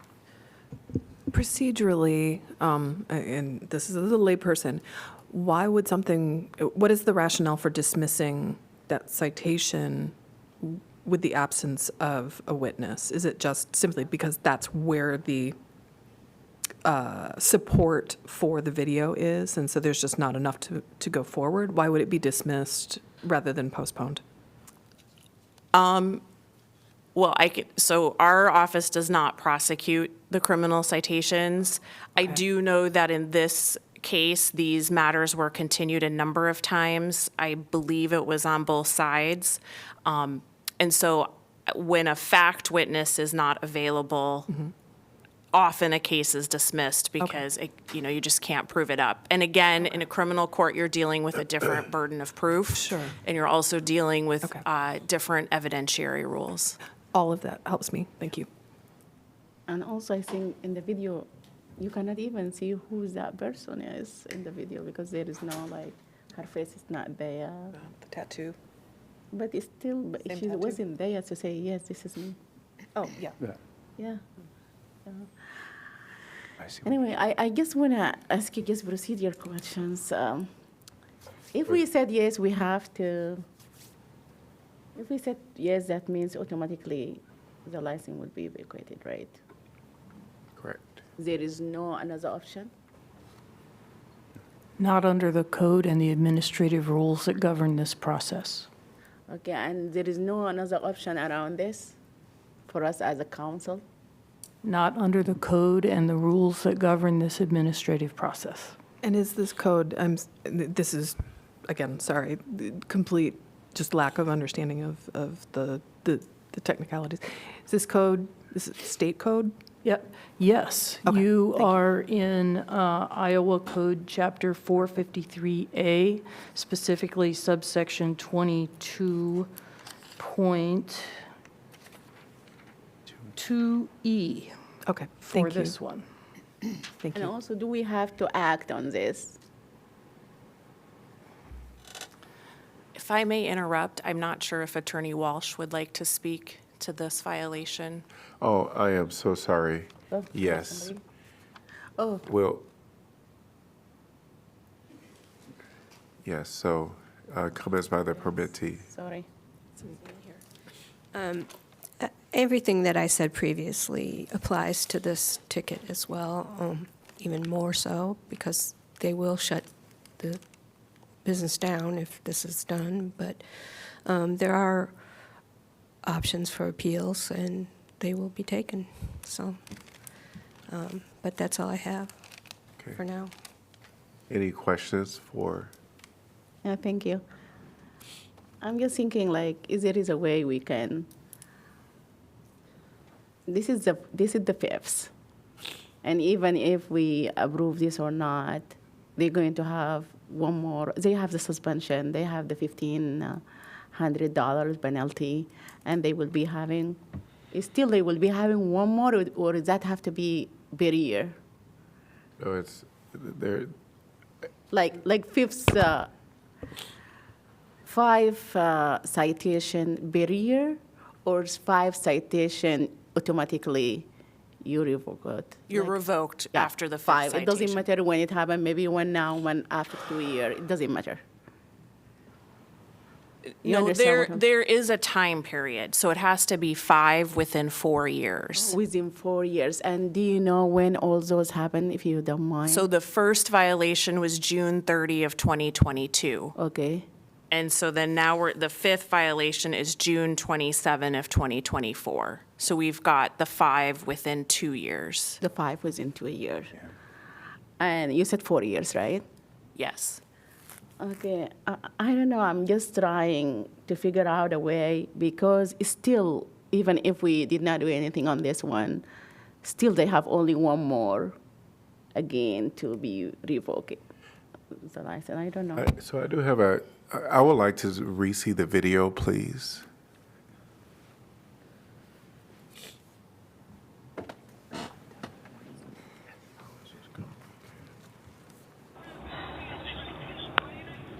There you go.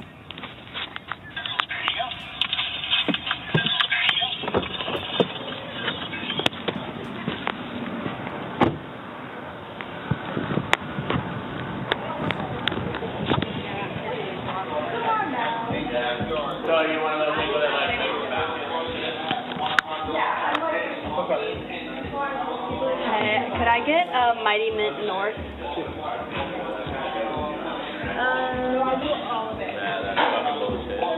Yeah, you can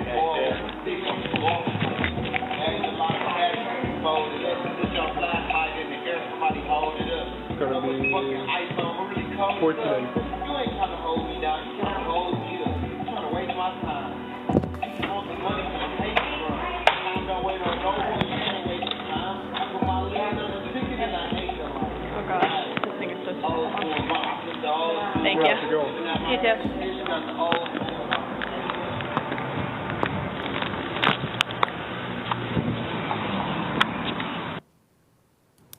And I probably should have noted that this is council discussion.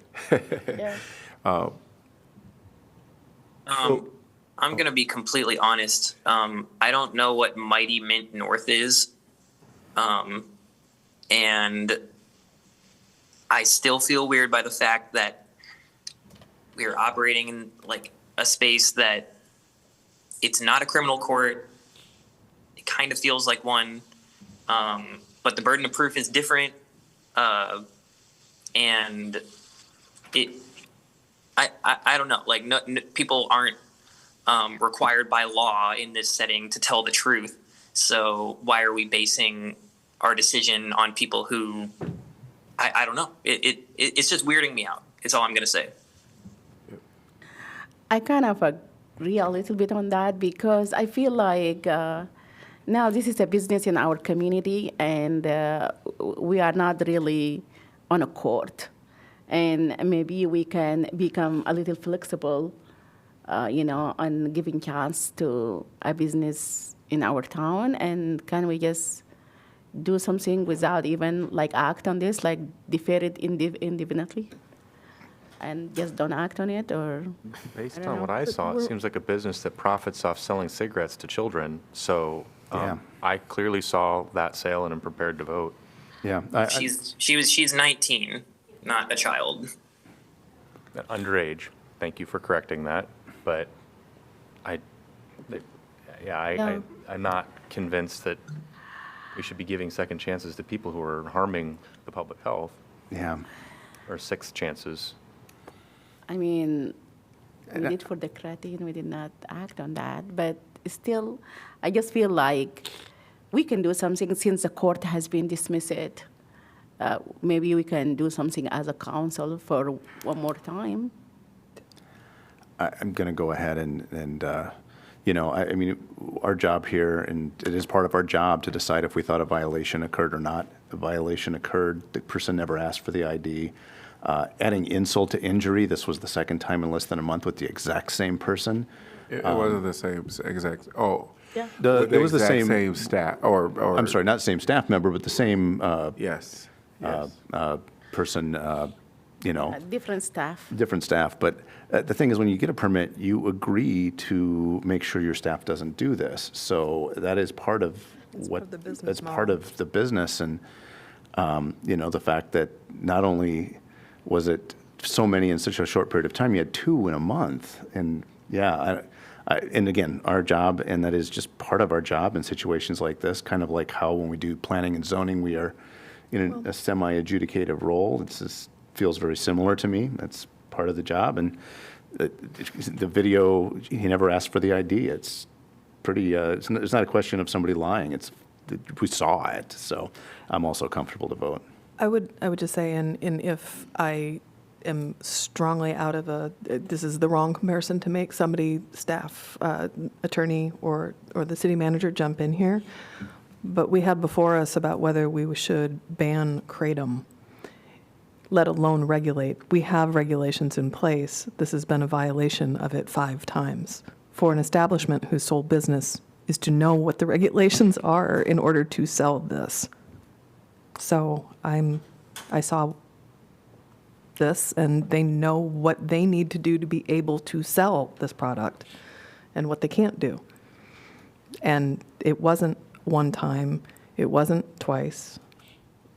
This is the 5th time in 2 years. 3 years. 3 years. Probably And normally, do you do that like 1 month apart when you do the other check? Or you have like, I don't know, like, because one was in May, one was in June. Right. Normally that what you do, that's the normal practice, like Yeah, so months apart? I think it could vary a little bit, but usually the recheck is fairly quickly after the initial check. Yeah, I think the evidence is clear that the violation occurred. I appreciate the concerns about the impact of this, as well as the concerns about how this proceeding is going. And Oliver, it's really weird for all of us, and probably least weird for me because it's more like a court. But even though the witnesses were not put under oath, even though the rules of evidence are different as they would be in court, I think that, we just have to say it is more likely than not that was a sale of a tobacco product or a nicotine product to a minor, or to someone under 21, sorry, trying to be precise. So I believe the evidence is more than a preponderance. I believe it is very clear, and that I'll be voting yes. Yeah, the evidence is clear. I'm not going to doubt that. That's the challenge, 'cause Yes. it's clear.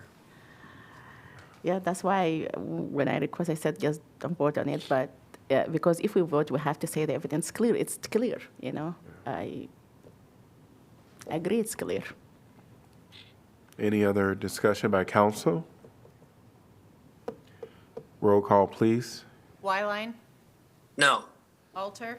Yes. Burgess? Yes. Harmson? Yes. Mo? Yes. Saleh? Yes. Teague? Yes, motion passes 6-1. We are on to item number 12 is announcements of vacancies previous. 12A, announcements of vacancies previous is going to be Community Police Review Board, one vacancy to fill an unexpired term upon appointment through June 30th, 2027. Human Rights Commission, one vacancy to fill an unexpired term. Applications must be received by 5 p.m. Tuesday, July 1, 2025. Public Art Advisory Committee, one vacancy to fill an unexpired term. Applications must be received by 5 p.m. Tuesday, June 10th, June 10th, 2025. Airport Zoning Board of Adjustment, one vacancy to fill a 5-year term. Airport Zoning Commission, one vacancy to fill a 6-year term. Board of Appeals HVAC Professional, one vacancy to fill an unexpired term. Historic Preservation Commission Brown Street, one vacancy to fill a 3-year term. Historic Preservation Commission Jefferson Street, one vacancy to fill a 3-year term. Historic Preservation Commission Jefferson Street, one vacancy to fill a 3-year term. Historic Preservation Commission Summit Street, one vacancy to fill a 3-year term. Historic Preservation Commission Woodlawn Avenue, one vacancy to fill a 3-year term. Vacancies will remain open until filled. We're at item number 13, City Council information. I'll be traveling with multiple people from Greater Iowa City and the Cedar Rapids Economic Alliance, as well as Ron Kanaki from our Public Works Department, to advocate for a variety of things at the federal level. And we're really focused on 2 things I think are really important to this community. One would be 3 things, sorry. CDBG funds, so advocating to that to continue and increase if possible.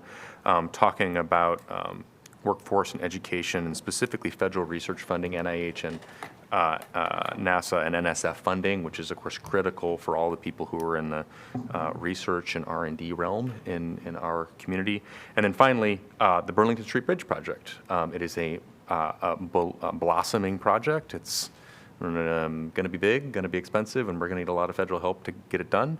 The costs are pretty broad as what we think it is, but we're certainly going to need help. So happy to report back next time on what we learn, but if you guys have any specific requests, happy to take those to our federal delegates. I'll try to be quick, but I actually have a bunch of things. And so, here we go. This Thursday, June 5th, is Party in the Park at McPherson Park, which is going to be really exciting. There's also a celebration for the Student Build at 724 Ronalds on Friday from 4 to 6, which is fantastic. They've been doing great work, and this is everybody gets to see it and celebrate it. Next week, DVIP is hosting, I think, kind of a show or a get-together at the Stanley Museum of Art. Thursday, June 12th, Art as a Response to Trauma. It looks really interesting, from 5 to 7. And then on Friday of next week, Habitat for Humanity is doing the Billy Townsend Women Build dedication ceremony on Blazing Star Drive, which is in my neck of the woods, which is going to be phenomenal, and it's absolutely honoring a tremendous community partner.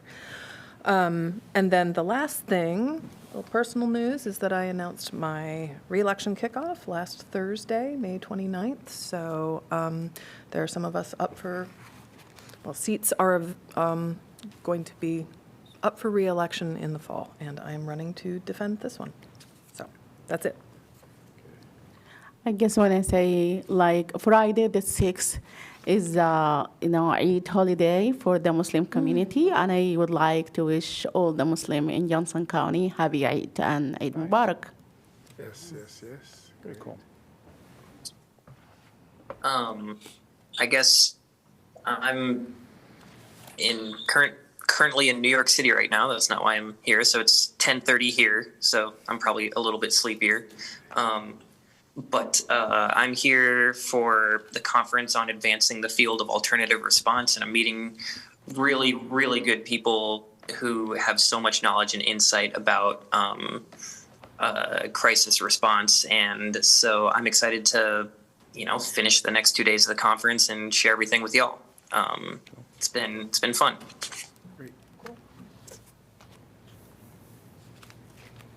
All right, we'll move on to item number 14, report from city staff. City manager.